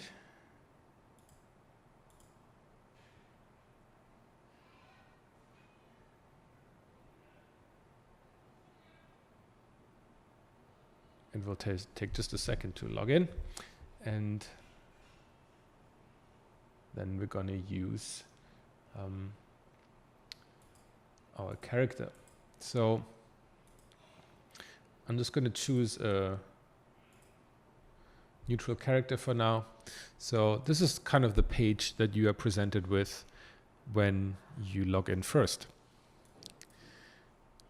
So let's say we have here our characters, so you can choose if you have a cool character that you like, I don't know, kind of crazy monster sci-fi stuff that might or might not be very useful for what you're trying to do. But let's say you've chosen a character that you really like, and then you can go to animations, and now you can actually click on the animation, and then it will use that character to run this animation. So you can scrub around, you can stop, and then you can actually also change the posture. You have a funniness slider. How great is that? Maybe it's really funny. What does he do? Oh my God, it's so funny. So you have these parameters with which you can fine tune your animation, but of course we don't want to use it for these kind of weird things. So what we want to do is we want to upload our character. So let me see where I have my character saved. You can just drag and drop, or you can select it manually. I will select it out of my file structure. So I'm finding the FBX file, and now we'll upload it. It will take a few seconds depending on how fast your internet connection is, how big your character model is, and also how complicated the model is. Now this process works best with characters, of course, in T-pose, since you will see in a second that the controls we have are very much laid out for like a very clear T-pose, or like neutral posed character with symmetry. If you have, for example, a character like her, where the arms are in weird positions and they're not necessarily disconnected from the body, this will not work very well at all. In some cases it might not work at all. In some cases you might only be able to use very subtle animations and or very subtle different kinds of poses. So you have to kind of play around with it a little bit. And here we are 5 hours later. No, that wasn't that long, but here we are anyway. So we are now welcome to the auto rigger. It says for best results, you have your character in T-pose and fingers spread apart. Tells you what it would be best for. So we'll say, cool, this guy is ready. And now next we have to set some markers to tell exactly where we have these certain elements, right? So we kind of have to like estimate where the chin is. We have to see where our wrists are. It gives you like a little bit of a close-up view up there. We have our knees right here. The groin is here. You can also turn off symmetry, then you can place these individually. We want to just leave it at standard skeleton. And we say next, auto rigging can take up to 2 minutes. So we'll see about that. So it took a while. It took, I think, a bit longer than 2 minutes, but not that much longer. So now you can see that's the next screen. So now we have this guy here, nicely animated without doing any animation ourselves. So let's jump into here. Give it a second to load this guy up here. And then we can apply our own animations that we choose from here. So right now it has the same kind of like sitting, laughing applied, but maybe we have something more useful like crouch to stand. So basically, instead of just randomly picking whatever I can see here, because most of these are silly and we don't want to waste time, I have in mind a few poses that I need from this guy. So one is probably like a regular walking pose, and the other one is going to be a pose where maybe 2 or 3 guys are standing around an area and trying to repair something on the ship. So having like a pose like this, I can rotate it around. I mean, there's going to be intersecting parts, right? It's not going to be 100% perfect, but I think for concepting, it's going to be quite good already. I mean, this one looks awful, so we'll choose a different angle that doesn't look so bad. And then like this here is pretty good because he's looking down onto something. So he could be like helping the other guy fix something, right? So he's standing here quite casually, trying to fix something, or like trying to, I don't know, boss his other friend around. And that could be cool, right? So we have this kind of pose. And once I have that, I can just set download, and then I can download an FBX file. So you can say frames, keyframe, just click download. That's what I usually do. And then you save the FBX file on your computer. Let me cancel this for now. And let me play around with this a little bit. Because again, you have parameters that you can play around with. Let's see if we can find something else. Maybe a pose that would help with maybe a walking pose. We can also search. So we can search and we can say walk. And now we get all the walk cycles. Walk with shopping bag, female, walking backwards, crouch. There's so many different ways. Quite funny ones. Walk with briefcase. You can, well, the cool thing is if you do that, then you can actually design a prop and give that and put that in his hand. So what I usually check is like, because I know kind of where this character needs to go, so I can see like, okay, maybe he's standing, maybe standing there, the ship is in the background, and so I can choose the one, or I don't even have to choose a frame right now, I'm gonna do that later, but here I can at least tell like, is this walk gonna work for me, right? So is he gonna be here? If he's like in the distance, like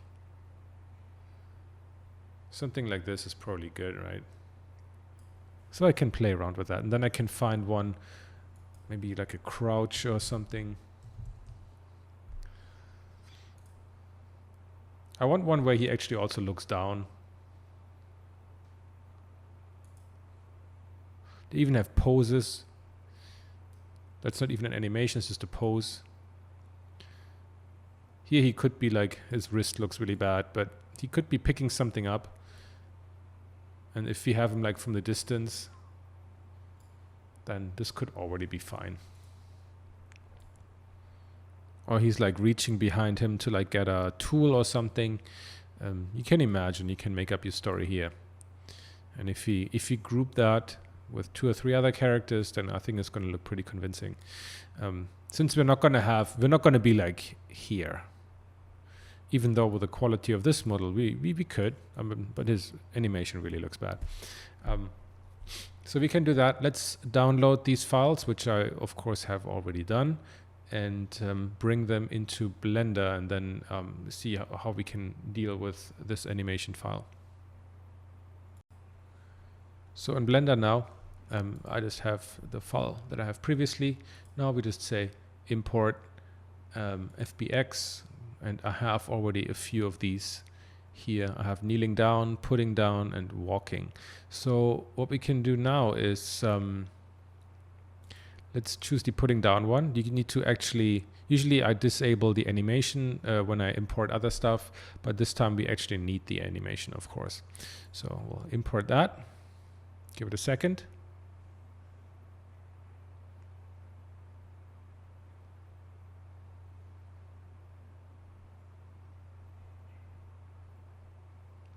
My seconds always turn out to be a lot longer than I anticipate.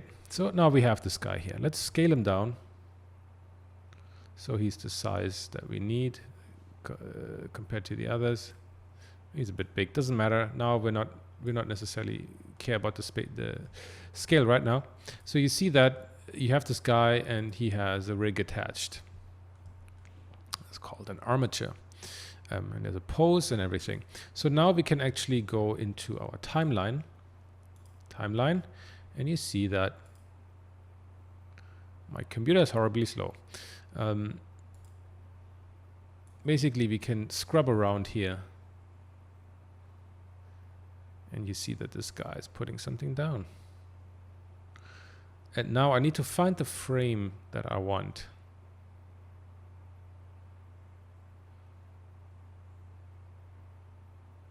You can see how his helmet is kind of becoming squishy, which of course is not good, but for the sake of this, I just maybe want to have this pose. Now I could just leave it at that frame if I just had one character, but the problem is that I have other characters that have different that have the pose at a different frame than this guy. So one guy might have it at 34, the other one at 155. So how do I get the poses of the characters exactly at the point in time that I need? And since I'm pretty new to this whole character thing, maybe there's a better way.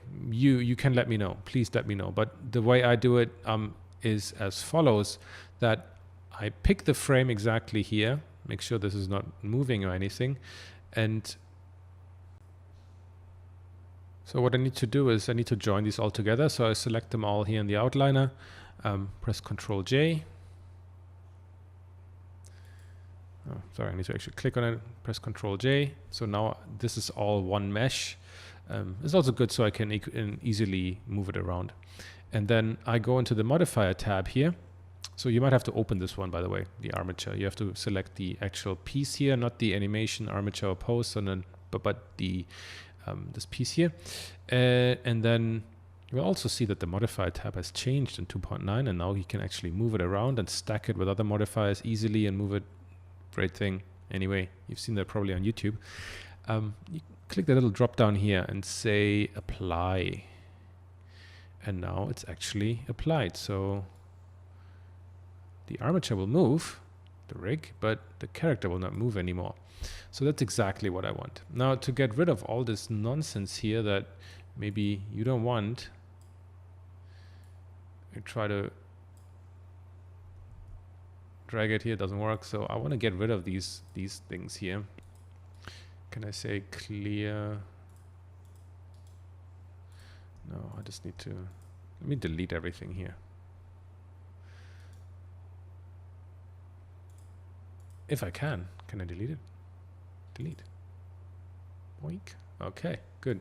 I just had to delete that, and this all went crazy. So now I just need to scale it appropriately.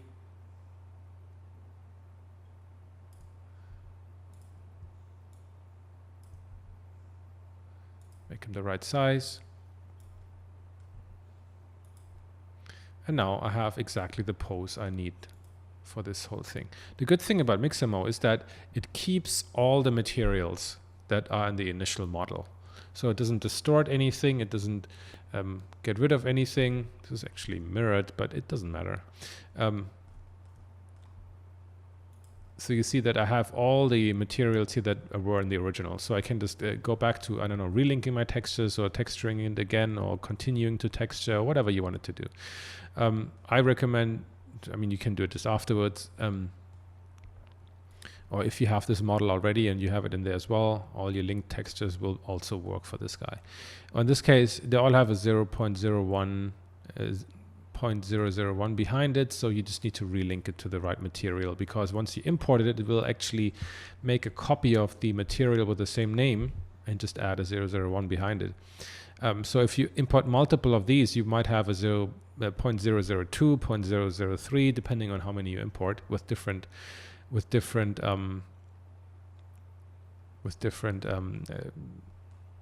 animations.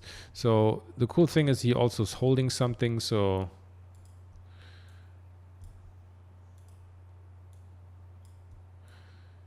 you can give him something in his hand.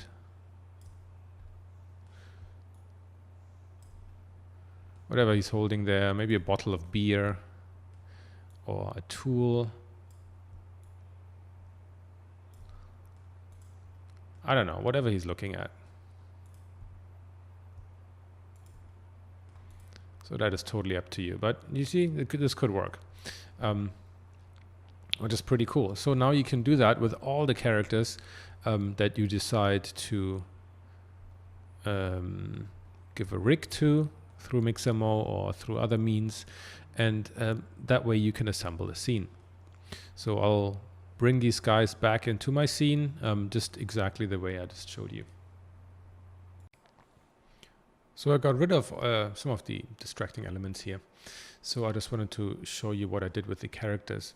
So if you focus on this guy, you can see that this is the walk cycle guy, and he's standing here. And if I switch to my camera here, let me choose the first camera so we can see it for the main shot. So here I put this guy. These guys in suits are the scanned models.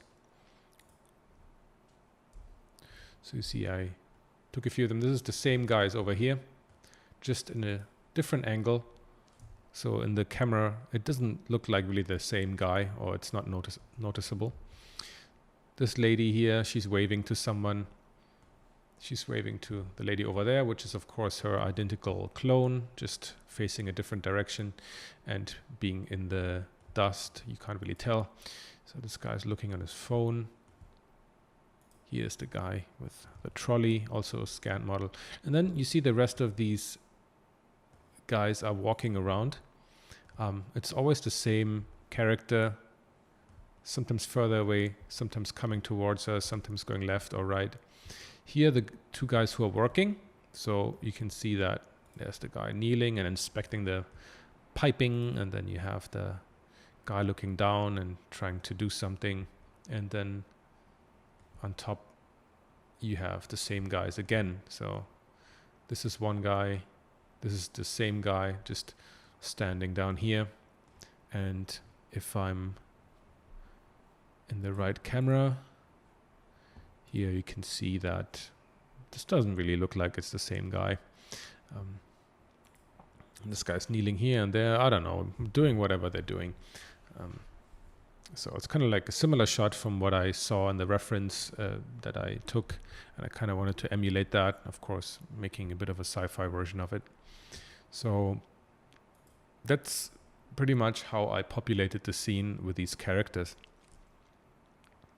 And I tried as much as possible to support the story that I was trying to tell myself. So if we take this as the master shot, the ship is for leisure or business travel. It's kind of like a smaller, nimble kind of jet, and maybe these guys just did business here, and they're walking towards and say, hey, they're welcoming each other. Oh, she's like, hurry up, plane is about to leave, and you have these guys here like working on the ship, right? Of course it's of course there's a lot more people that work there, should work there. There should be like little vehicles and supporting stuff and all sorts of other things, and that would of course make the scene a lot richer and a lot more interesting. But again, that's maybe part of another tutorial. For now I wanted to take this as far as we see here, and so you have these guys here, and they kind of support the story. And I mean, whatever story you're making up for yourself, just make sure that it kind of doesn't throw up any major questions, right? Of course it can be like simplified and not as rich as you maybe would expect in reality, but it shouldn't throw up any major questions, I think. And the story you're telling doesn't have to be anything like groundbreaking or elaborate or whatever. It can be as simple as a couple of dudes arriving at a ship hangar on the way home, right? So, I mean, that could be all it is. And then you can kind of think from there and make it interesting in its own right, and try to figure out how you can best tell the story and how to add details and flair to it. So based on your story, you can choose and refine your characters. Think about a simple and small story you can execute with the resources you have, or with very little money to buy some characters on websites. You can check the my resource video on YouTube if you need to find some starting point of where you can get good character models, and then populate your scene with that, and try to get as much mileage out of those few characters. You don't need to purchase like 20 different ones or make an insane amount of animations and then save them out. That's just going to take you forever. But think about a small story and something, and get the most out of a few characters that you can buy or make yourself. And because they're going to be basically just secondary to your design. They're just going to support it. So don't spend like a crazy amount of time on it. So yep.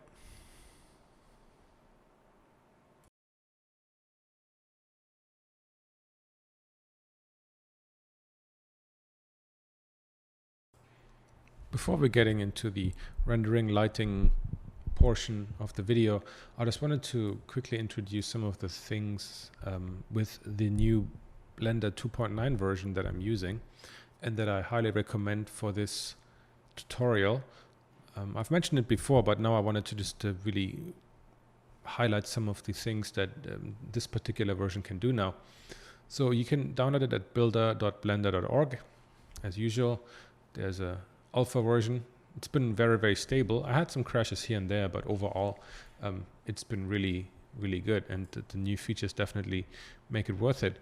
So the first thing that I wanted to show is the new sky system. It's actually based on a technology that's quite old and, from what I heard, not the most accurate, but it actually has a lot more options within Blender. And that's why I'm recommending you to give it a shot. So what we need to do is we go into the World tab. We can turn on our rendered viewport, and we actually, for that, we need to use cycles. Sorry, she's pink right now because she doesn't have, can't locate the textures right now. I don't know, doesn't matter. So what you need is just to be here in the World tab, and then you add a sky texture.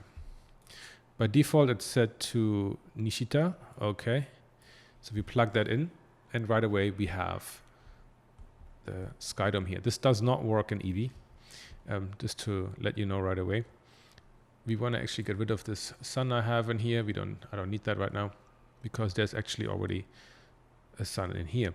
So now we can actually play with the sun elevation. We can make it, we can lower the sun so you can see we actually have a disk here, and we can make the disk smaller and larger. You see we have all the shadows here and everything looks really nice.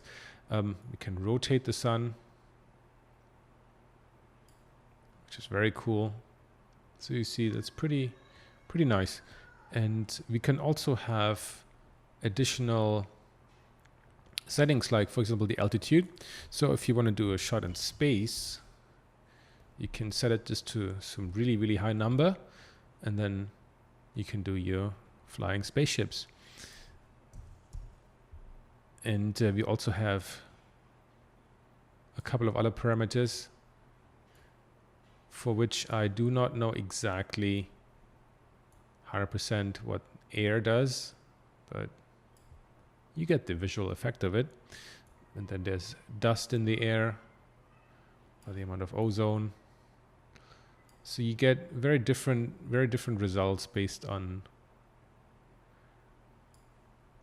the values you choose. Now you can, of course, maybe it's good to really drill down what the scientific reason for the change in color is. And maybe I should do that. I don't know. But I'm using it purely based on the visual effect it has for now. So you can create your really alien looking kind of, or even like here, Blade Runner, Las Vegas kind of effect here. So that is the new sky texture. Another new thing is the possibility to now, of course, using VDB files, volume files, just by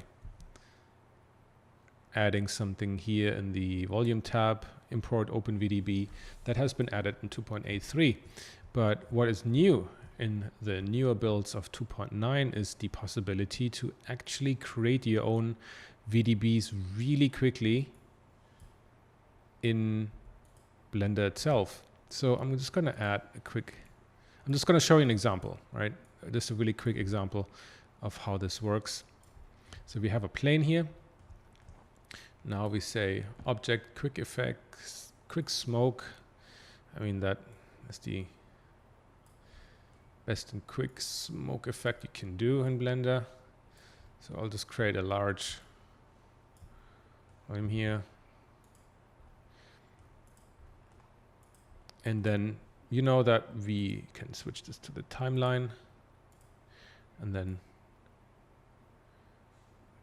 my computer is very slow in this regard. it creates the effect here, the quick smoke with this as an emitter. So we have the smoke domain here, we have this as the emitter. We'll click on the bounding box, so it's gonna basically calculate the effect within this bounding box. And before that was kind of just, you could use it within Blender and that was it. But now we can actually go to the, we have to go to the smoke domain. And what we now can do is that here where it has the cache, you can see here in the cache, you can probably closed by default, excuse me. Gotta grab some water.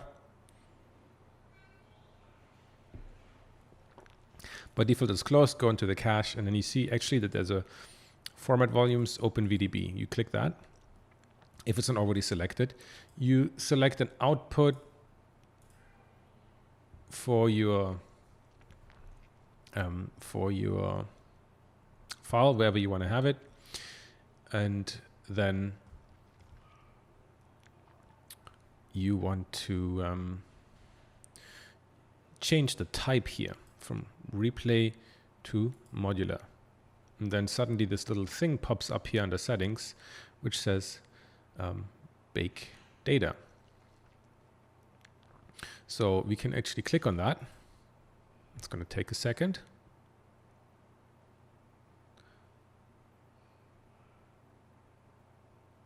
So it's done.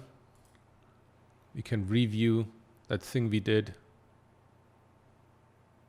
because it's now baked. It's fully calculated. Fantastic.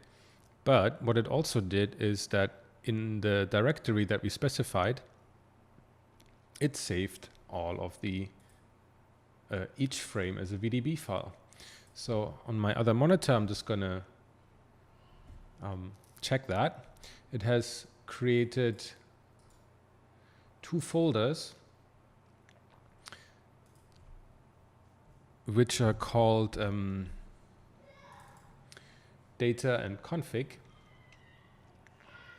And within the data folder, you have all the VDB files for every single frame. So I have 250 frames.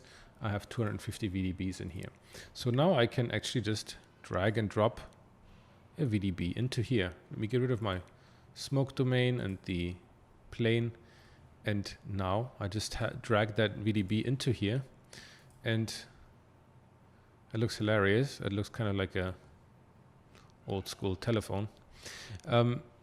So depending on, you can work on your smoke sim, you can change it to however you want.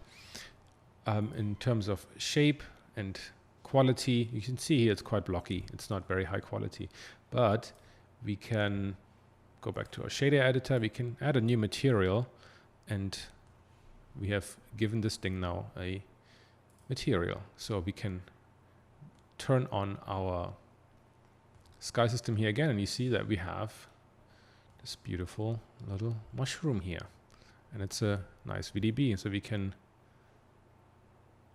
play with the density, and you can play with the temperature and all sorts of things. And then of course the way we want to use it is kind of as just like, don't even need to do that, like low-lying randomized kind of fog. So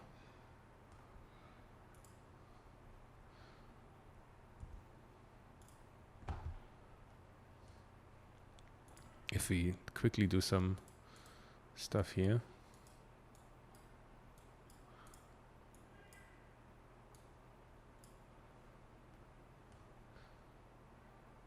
of course VDBs take up more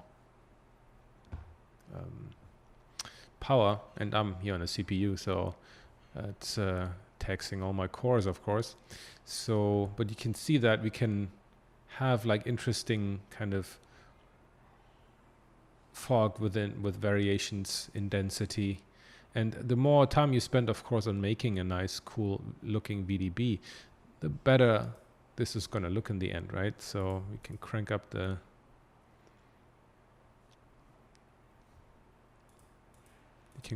density again.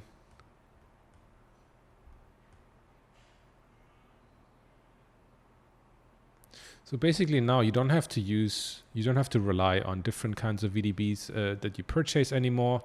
Only of course if you want some really higher quality ones, right? And don't necessarily want to, or you need something very particular, then of course it's still a good idea to purchase something. But if you just need a random looking like background fog for concepting or whatever, now you can do it all within Blender. Now that we have pretty much everything in place, we have our characters, the ship, the environment, the plants, and everything else that we need. Now, the question is, how do we deal with, for example, the sky texture? I want to use the Nishita sky texture that doesn't work in Eevee.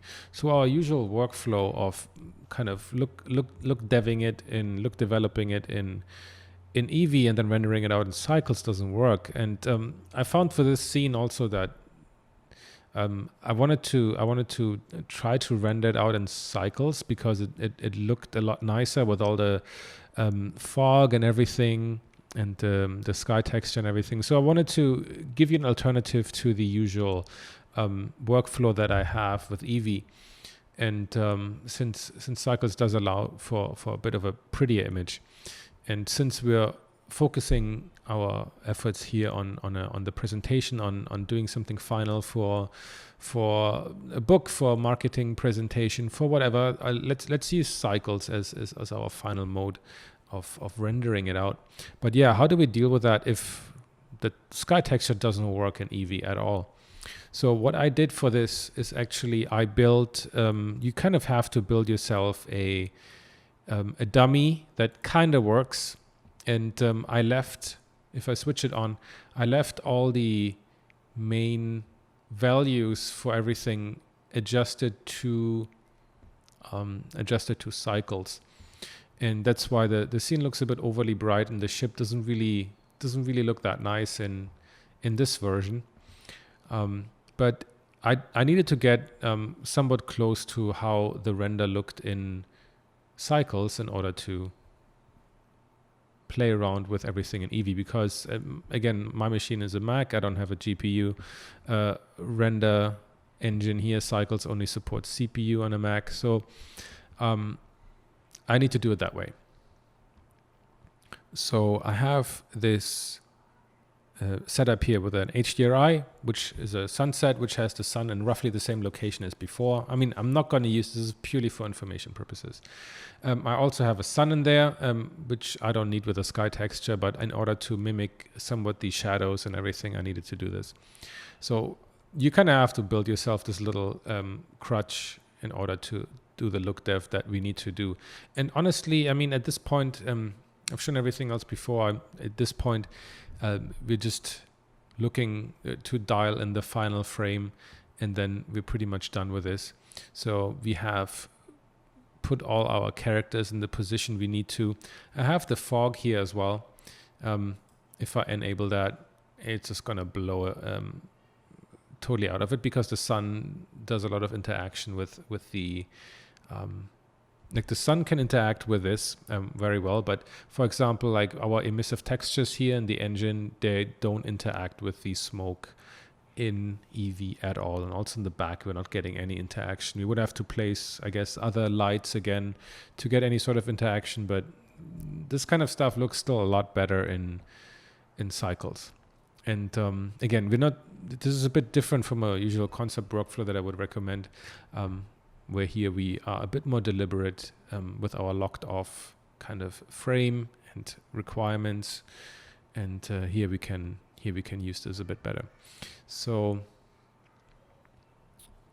I mimicked exactly the kind of shot I wanted to have. If we look at everything, I think we're good to go with all of the parameters. So if we now switch to cycles, you will see how it looks a bit differently. if your scene is getting too heavy at some point, I would always recommend check your scene like this at like maybe just once, so you know how everything looks. Working in Eevee will become quite difficult when your scene is becoming so heavy with fog and lots of foliage and lots of models and reflective textures and all sorts of things. So what I usually will recommend is that you turn off the parts that kind of drag it down. So if you want to turn off you know how the plants look, right? So you can turn them off and on. You know how these look, you know how the fog looks, right? And then, you can even turn your rocks off. You can turn the humans off once you have put them in the right position. And then usually you can figure out what drags your performance down. So this is getting somewhere better than before. If we turn off the humans, maybe it will become even better. And you will notice that with the responsiveness of Eevee, that there's always one or the other thing that really impacts performance heavily. So usually once you figure that one out, then working with it will go a lot easier. So now we have that, and then you can either turn this off or you can turn off this little monitor here. Then it's just hidden from the viewport, and then the camera icon means that at render time it will still take it into consideration. So we have this and it's good. And then if we change to cycles, I still have the HDRI plugged in. And you see that now we're entering a completely different world here in terms of performance. Maybe if you guys with multiple GPUs on a PC will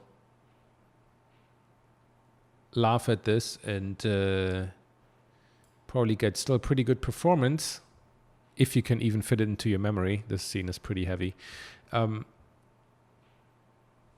Let's get rid of the sun because we don't need the sun for this. It's very important to turn it off. So now we have that, and then we haven't even enabled all the other stuff. But it can be a good proxy workflow for items that are not supported in Eevee.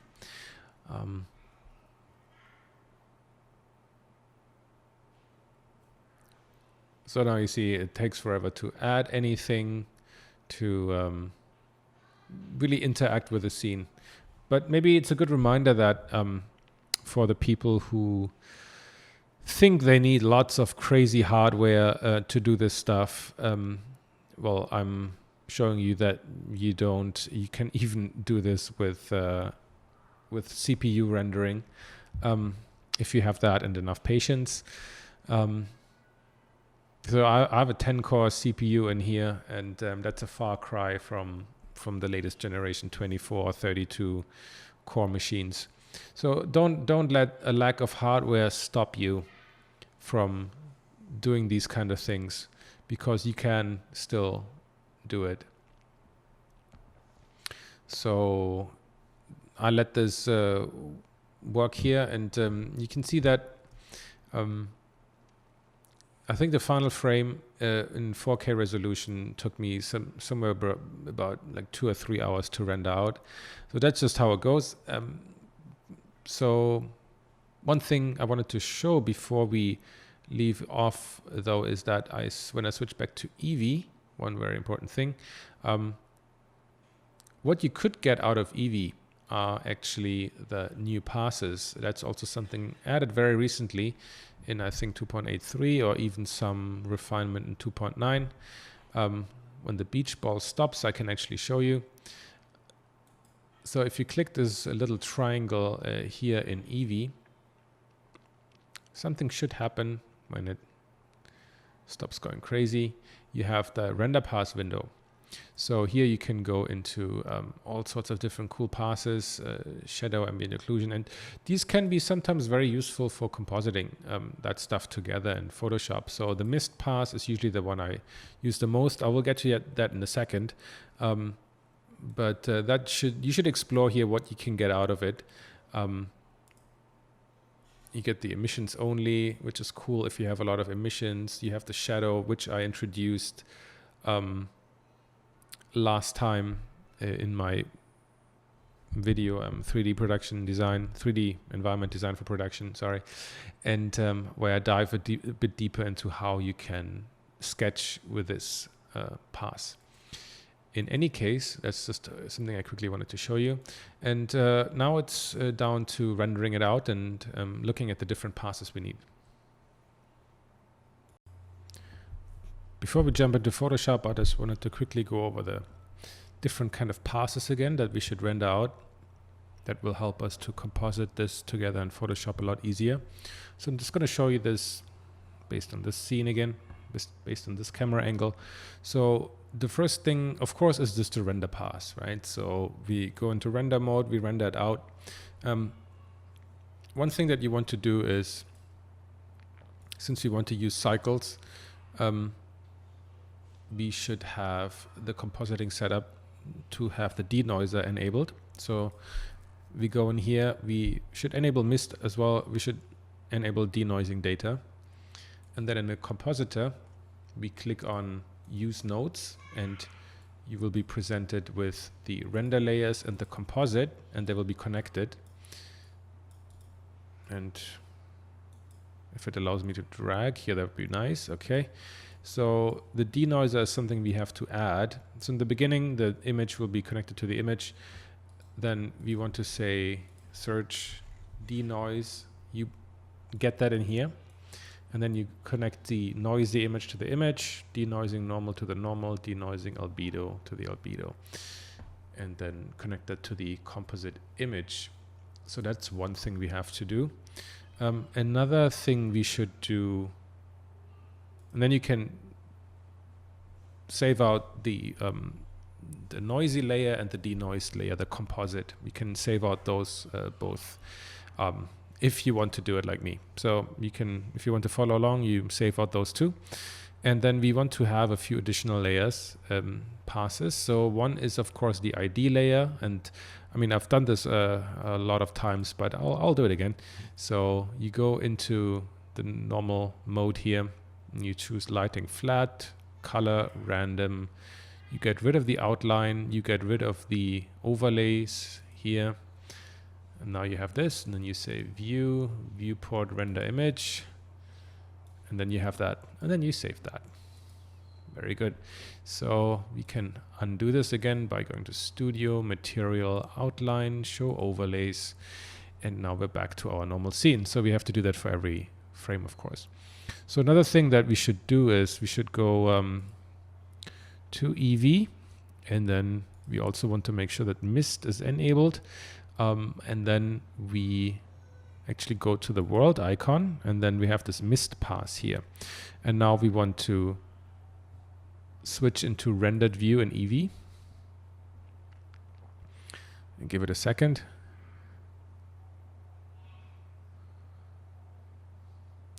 Okay, so let's get rid of the overlay.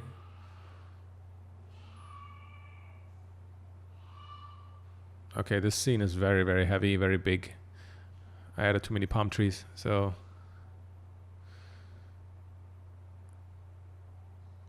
let's indulge it a second.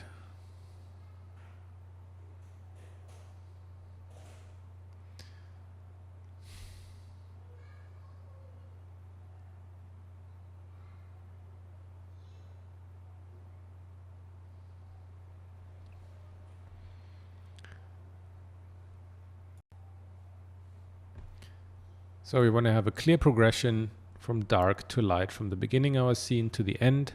So we can make our adjustments here. And let's see. It's a bit too dark maybe. Maybe we want to lower that a bit. That is better. So we can actually see the foreground, and we can just barely see the background here. So in this case, 0 to 250 is usable. For your scene, for your scale, it has to be something different, but make sure that you can see from the foreground until the last piece that is furthest away from camera, right? So nothing should be clipped in order to get the most out of this pass. So now we have everything we need. We have the noisy pass, the denoised pass, the ID, and the mist. And that's pretty much all we need. And now we can quickly go to the exercise and then move on to Photoshop.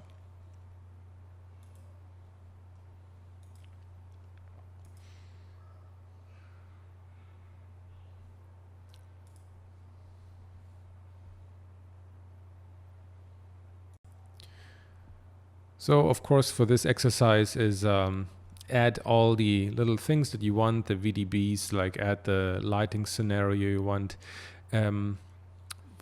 Make sure you choose a lighting scenario that kind of supports your design, I think. If you have like a very happy design, it doesn't make much sense to put it in a very threatening environment. And the same way around, if you have like a crazy fighter, evil, whatever, and you put it in a really happy rainbow thing environment, then that doesn't necessarily make sense. So make sure those suit and support your story.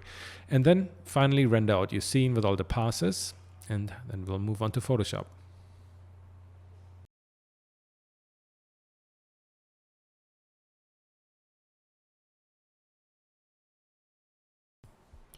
Let's get into the Photoshop part of this exercise, and where we're going to assemble all our different render passes and really touch up the image and bring it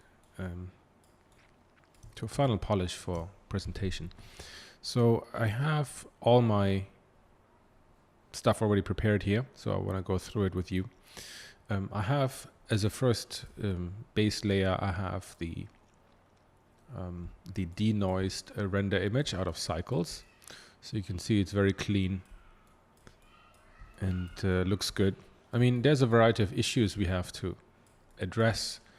The colors don't look that nice yet, that final. We want to address stuff like transitions between here, the sand, because the sand doesn't really look like that in real life. And also maybe some textures, some render errors. I think here we can see a bit of the edge from the polygons. We don't want that here. Also, these steps don't look that nice. We want to touch those up and generally add better, like we want to up the readability, probably add more plants to it, add more life to it, and make these characters read a bit better, and the shapes of the spaceship and everything else together. We want to replace the sky because that also just doesn't look nice right now. I'll probably push this rock here into the back and whatever else we can come up with. So as a base, like I said, I have the denoised image here, and I always also save out the noisy image. You can see here when I toggle it on and off, you can see the difference between those. Of course, the noisy image will have more detail since the algorithm cleans everything up in the denoiser. But it's pretty good, I would say. It's pretty good. But I still want to retain some of that grittiness. So what I usually do is I set the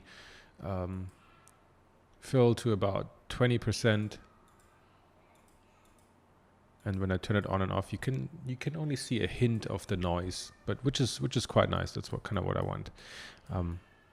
I'll probably destroy the image later on a bit more, adding even more noise to it. But we'll see about that. I like to have the control to add it or not add it, and we'll see. As the next one is the mist pass. So I have this one here. What I usually do with that is I set it to soft light, and then I add it to I set it to like 20%.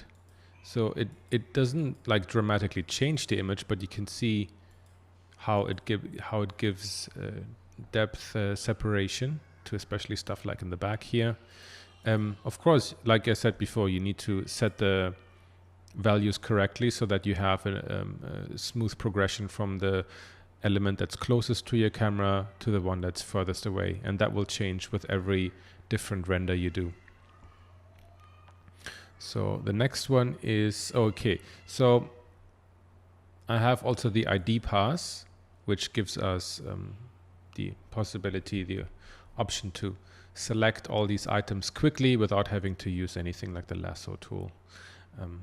I'd like to just make a levels adjustment, so bring up the levels, or you can also use the curves, whatever you prefer, and just move these sliders to exactly where this range of colors is.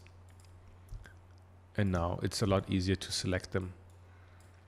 It's not perfect, it's not the be-all end-all, especially with these kind of trees, so we need to be a bit careful on how we place these trees later on, and that often can make the difference in deciding whether to place a 3D tree there or if I should just use one in Photoshop later on. If it's too difficult to cut these things out, then I sometimes opt for just throwing a photo in later, or just even erasing the tree that I have here and then adding a photo later on, based on how much foresight I had, and or if I was too sloppy. So now I added a sky, and you can see that I have selected the mask here. So if I select the black stuff here, you need to turn off contiguous, otherwise it will only select this area. So if you deselect that, it will select everything black in the image. And then I can make a mask here. So I mean, I think you know how it works. You can press with the selection active, you press this button in the bottom here, and then either it does it like that by only leaving the areas that are selected, or if you hold Alt, it does the inversion. So everything inside the selection is now hidden. But in any case, that's what I did here. I can right click, say disable the layer mask, then you can see the image I used for that. So I actually stretched it. You can see the sky is elliptical, sorry, the sun is elliptical, so I just stretched it. So I just wanted it to look good with the cloud formations and everything inside the image. And since I don't see the sun disk, I don't need to care necessarily about that. And of course you can turn this off so that you can actually move around the image without the mask at the same time. So if you have this link symbol like it is by default, you move it around, you also move the mask. We don't want that. So we deselect just by clicking on it, and now you can move around the texture behind it without actually affecting the mask. But that's like Photoshop 101, but I thought I'd just mention it anyway. The next area I have here is how you can see here in the background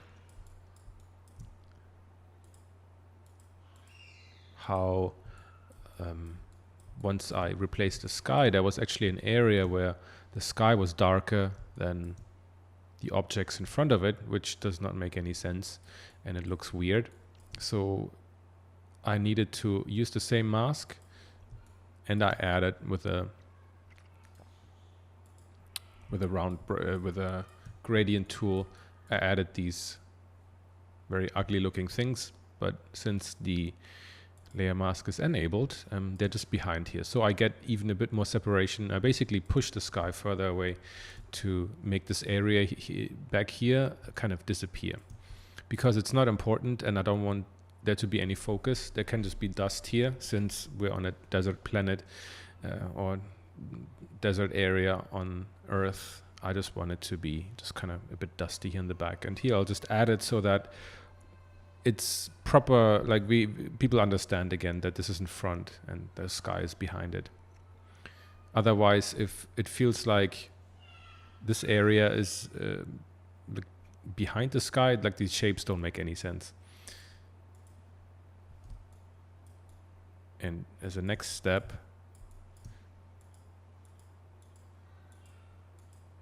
I actually added something here to the tree, so you can see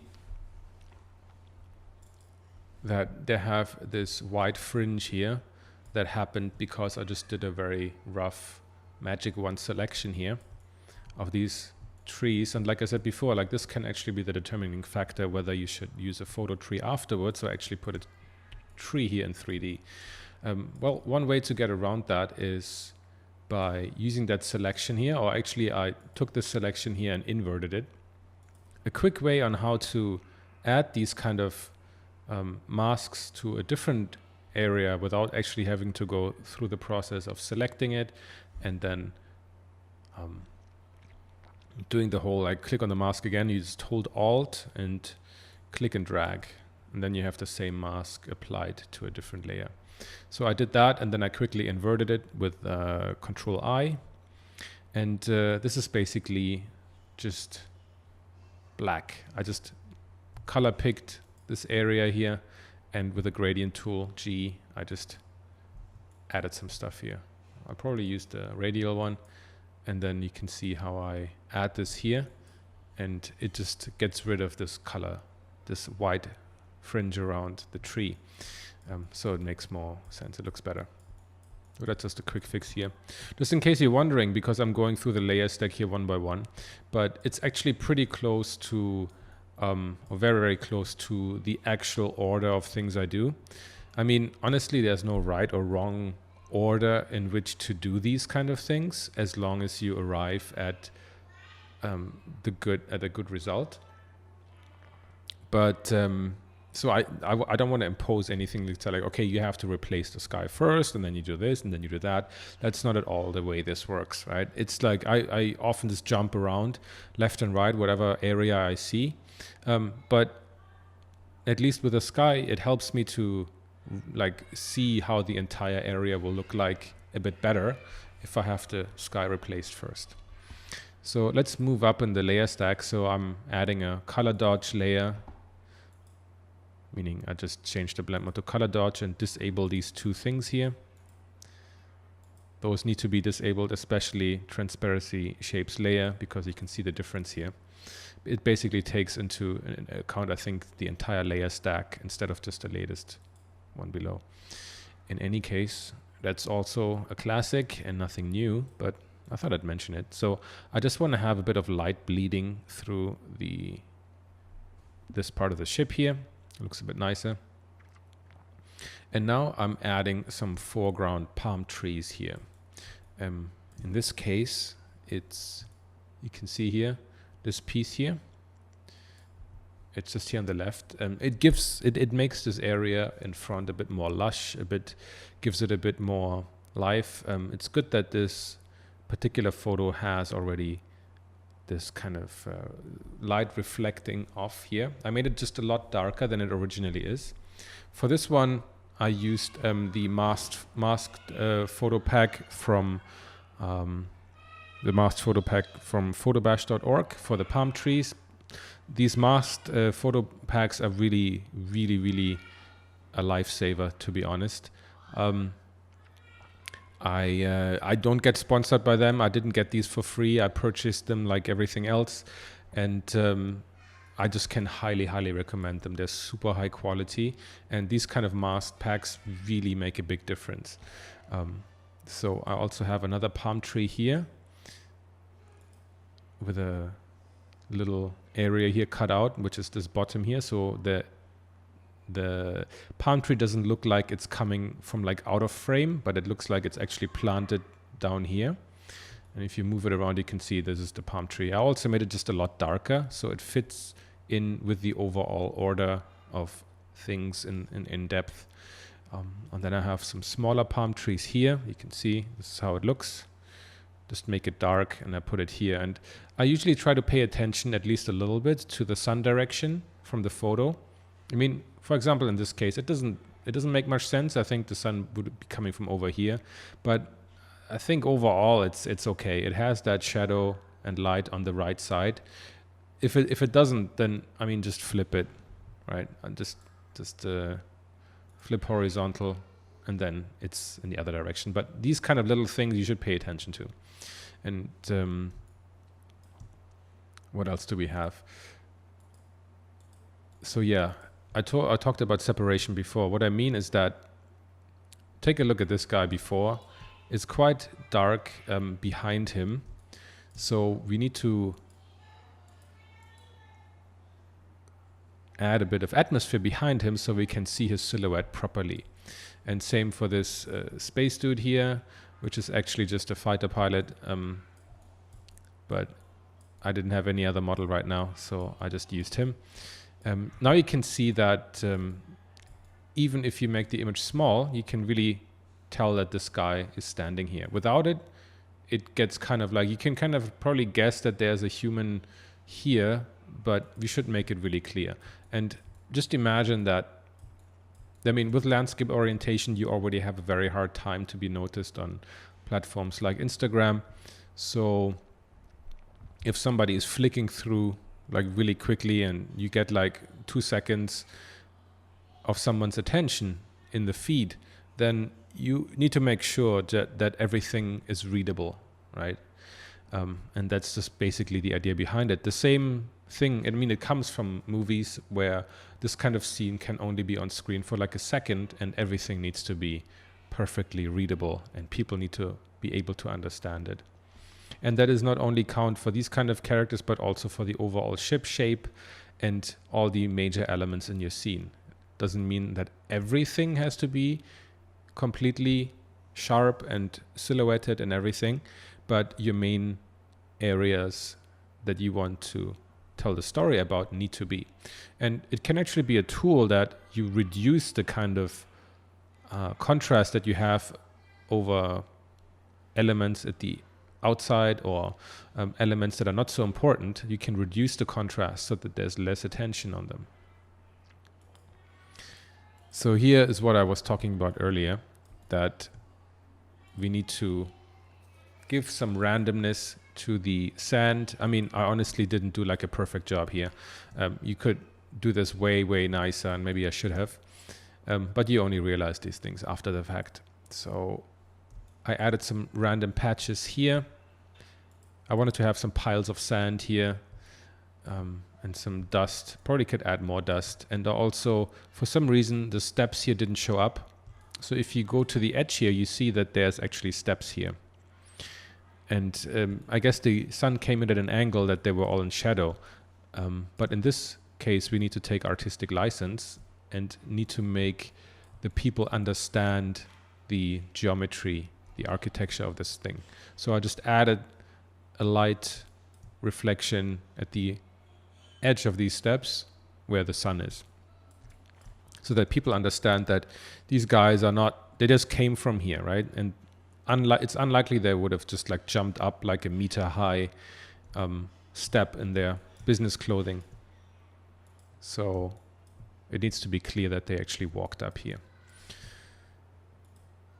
And here I add, what I always like to do is add a layer, sometimes with a normal or maybe like a screen layer that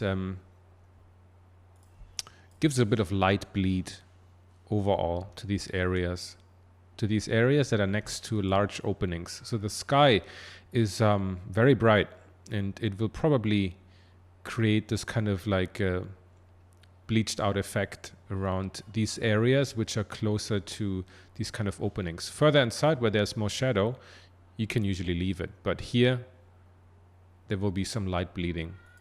And I always like to add that. It also gives us a chance to work on the separation between the ship and this pillar. Excuse me. And now I'm adding some random patches of stuff to the paneling up here because it's just too even, right? It's just one texture. So usually what I do is I use the line tool. I seriously use the line tool to just do this. And looks great. Then I use the lasso tool, the geometric lasso tool, to make selections here, and then just color it with a paintbrush. Do some panels here, maybe a line here, again with the line tool. Maybe you have a bit of a dirt brush or whatever, and you add some kind of wear and tear here. So that, you know, there's always like, when you have these gaps here, there's always like stuff dripping down or like water getting caught running down and then creating water stains and all sorts of stuff, right?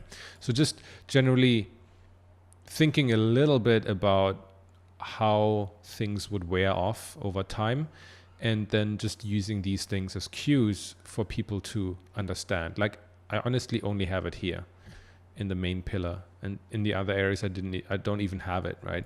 Maybe it would have been, if you have more time, it's nicer to add it in more places, of course, but you shouldn't do it uniformly. Pick a few areas where people are really going to see it, and then do that. And I just duplicated another tree in here. I think this should be the same one as this one, or maybe it's a different one. In these photo packs, usually you have a variety, so you can use them.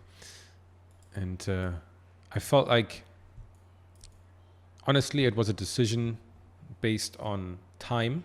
So you know that time is your biggest enemy, and it can also be your friend.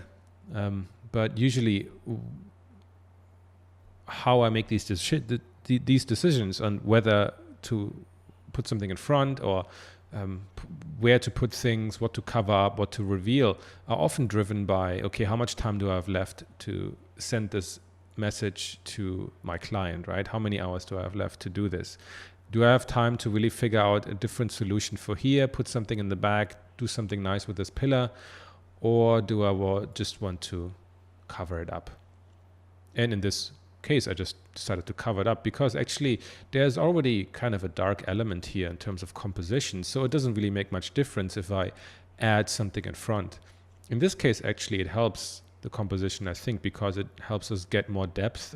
It helps us get one more element here to stack in Z depth, and so it's actually helpful and not necessarily only born out of laziness or time crunch. I mean, it's the same thing where people ask me, like, how far do you take something in 3D?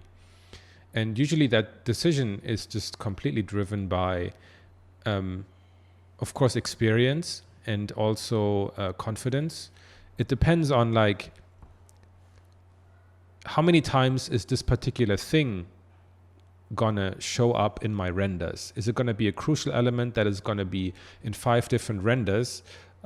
Like, I don't know, like this entry point of the ship. Like, does it make sense to just paint that, or should I do it in 3D? If it comes out in every single shot, then it probably makes sense to do it in 3D, because then otherwise I'm going to paint it 5 times in different angles, and that is a complete waste of time. Whereas other things like these panels up here, does it make sense for this one shot to model this stuff and build different shaders for it? Probably does not make sense. If it just appears in this shot and I'm just going to paint it in here quickly, then it makes sense. And also, like, how confident am I to paint this up nicely in Photoshop, or how much time do I have to paint this up in how many different angles?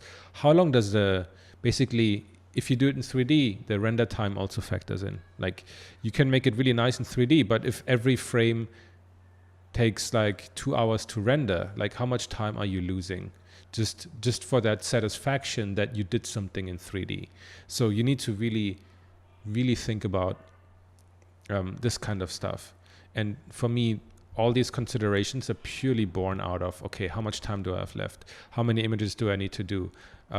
Can I deliver this on time, right? Because there's no such thing as missing a deadline. There's no such thing as like, oh, sorry, boss, can I have a few more hours? That doesn't exist. Either you deliver or you don't deliver.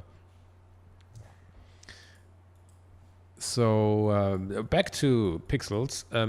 So here what I usually do is, my gosh, another plug for PhotoBash, or really other websites that offer these kind of masked photos or grunge textures. So this is like the damaged walls pack. I set it to soft light, but really it looks like this. It's skewed into perspective. The original looks like this, and it just like masked dirt textures. Fantastic for everything. And then I blend them here, set them to like usually soft light. You can put these in areas where it's not so noticeable. I've used these 100 times for completely different things, and usually go with the eraser soft brush, and then, I don't know, set it to like 30% and kind of like ease it in a little bit, right? That usually works well. And do it again, this time with like some circular detail, totally overused in my case. I've used this everywhere because it just adds some weird directional kind of scratches. I have no idea what these even would do up here, but it's always like a very subtle thing here and there that I use. Just make sure not to like use it too strongly. They shouldn't call attention to themselves. It should just communicate this is like a used, like weared off material. Now to the most effective design feature of all time, little tiny lights. Absolutely essential to make things come alive, whether it's windows in your cyberpunk city or just any weird gadgets. Once you add lights to it, it suddenly has turned on. So you see, I don't add too many, and some of them should be in a different color, preferably, I don't know, blue, green, red, something basic, orange maybe. So yeah, I just add a few of them here and there, and kind of also thinking about where should they be, right? So for a plane, usually you have stuff like at the tip of the wings on things that kind of like stick out, that give others a good idea of what the complete shape of this ship should be. So don't put like crazy amount of like lights at, I don't know, exhausts or whatever. That doesn't make any sense. So have a bit of a look of where you would find these kind of lights on commercial airlines, and kind of mimic that, because like the idea of this ship is kind of some kind of luxury cruiser, just average kind of like futuristic mode of transportation for these dudes who go, I don't know, on a business trip, right? They could also be people in, I don't know. In the beginning, I actually thought maybe I want to put a pool here and have these people like, I don't know, get out of the pool in their swimwear with a towel around, and just walk up to their like holiday kind of getaway space plane kind of thing, right? That would have also worked, right? But in the end, I decided to use the business people, like the guy in the back here even has like a trolley, which is great. And there's another group of people walking over here, which of course is the exact same models, just rotated, but nobody knows that except you. So here I added another few lights, and I added a bit of kind of, it's a screen layer, so I added just a bit of mistiness here. You want to have these lights be interacting with all the dust here in the scene, right? So that it becomes more believable, right? Here, I mean, this is an actual 3D light with the interacting with the VDB, but so we want to continue that. It's a very dusty place full of steam. And then you can actually get these from photos. When you have photos that are very dark and only have a bit of lights like street lamps or whatever, I think this is from a street lamp, then you can plug these in here. And it looks very nice, because you also get these, again, these dusty things. You just need to erase everything else. And the thing really quickly comes to life. So these kind of things can be landing lights or something, right? So it's good to have a variety and have them somewhat localized in one area, to not have like everything lit up equally. That doesn't make sense. And it doesn't look nice. Here I got rid of some of the rock in the background, because I didn't want that there. And then I just duplicated this palm tree from over here and put it down here. Again, just to kind of work on the lush feeling of this, and also not having to touch up the back here. And then, of course, like add a little ship up here, right? This is just purely painted, but kind of echoing the shape of our bigger ship here. So I wanted to have a similar shape. You kind of have that taking off. That also helps a lot in just making the scene more lively. I could have, of course, just taken the ship, duplicated, put it in the sky, and have it in the back, and it's going to be sharper. But there's not really any point, because this thing is supposed to be flying. So there's going to be a bit of motion blur on it anyway. So the less sharp and the more kind of like hinted at it is, the better actually. one thing I just noticed is probably that it's probably better if I add a bit more dust here in the back. So if we take like a 20% brush and sample the sky, I can add a bit more dust here in the background, and then this tree would read a bit better. So that would have been a good idea, but of course I didn't do it. So same behind these trees, right? You don't want to put too much of this dust behind it, just so much that it makes sense and helps with the readability of the all over scene, right? You don't want to have massive amount of contrast here to attract the eye, right? So depending on how well it reads from the beginning, you kind of want to either leave it dark or add a bit of separation. And then you can bring this image into, I don't know, color grading. You can add all sorts of effects. You can really start playing with, let's say you wanna do the lookup tables that I always use, and you can explore different kinds of looks. Yeah, this looks quite nice compared to this one. It will help just your whole image to sit a bit better. There are multiple different, no, the black and white one, not what I want, color balance. And you can affect really, you can say like, I want my shadows to be a bit more blue. If it gets too dark, you can always uncheck preserve luminosity, or you can do a levels adjustment later on. I mean, this is a pretty drastic grade, maybe a bit too much. Usually you probably don't want to move past minus or plus 10, otherwise you kind of destroy the image.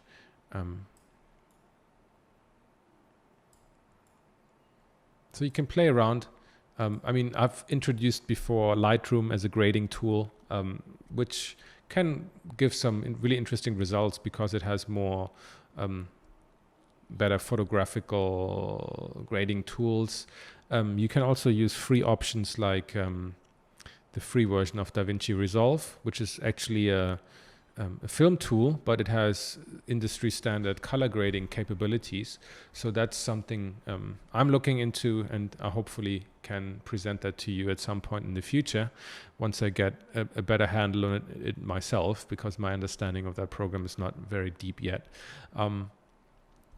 But I recommend everybody to check it out. You can just bring these images in and then grade them and export them again, and you don't need to do anything you don't need to have any sort of film sequence made out of them. So this is how far I want to take it here. I've done the exact same process with the other images. So here I did even less because the scene itself was already set up quite well. So you have the depth pass here. And then I just added these two trees for like, again, for depth and to kind of play with the whole idea of the one perspective mirrored kind of shot, and then add some dust and lights like we always do. And the reverse shot works in a similar way. And that is all I would say for this tutorial and for the post production here, the 2D part of the image making process. And I'm just going to jump into the last exercise and then we can wrap it up. So here we are, last exercise, and who would have thought, I guess it comes to no surprise. So take your image or images that you have and bring them into a suitable 2D application to refine it. I included the PSD file so you can have a look, and you don't have to use Photoshop. I think stuff like Affinity Photo has also PSD importing capabilities, minus a few exceptions in terms of the kind of adjustment layers it can import successfully. But I know I'm one of the few people that never had an issue with Photoshop, but I know a lot of you guys do. But feel free to do this kind of stuff, apply these principles in a different application if you choose to do so. Yeah, okay, that was all for this tutorial, presentation design in Blender. I hope you had fun, and I'll see you in the next one.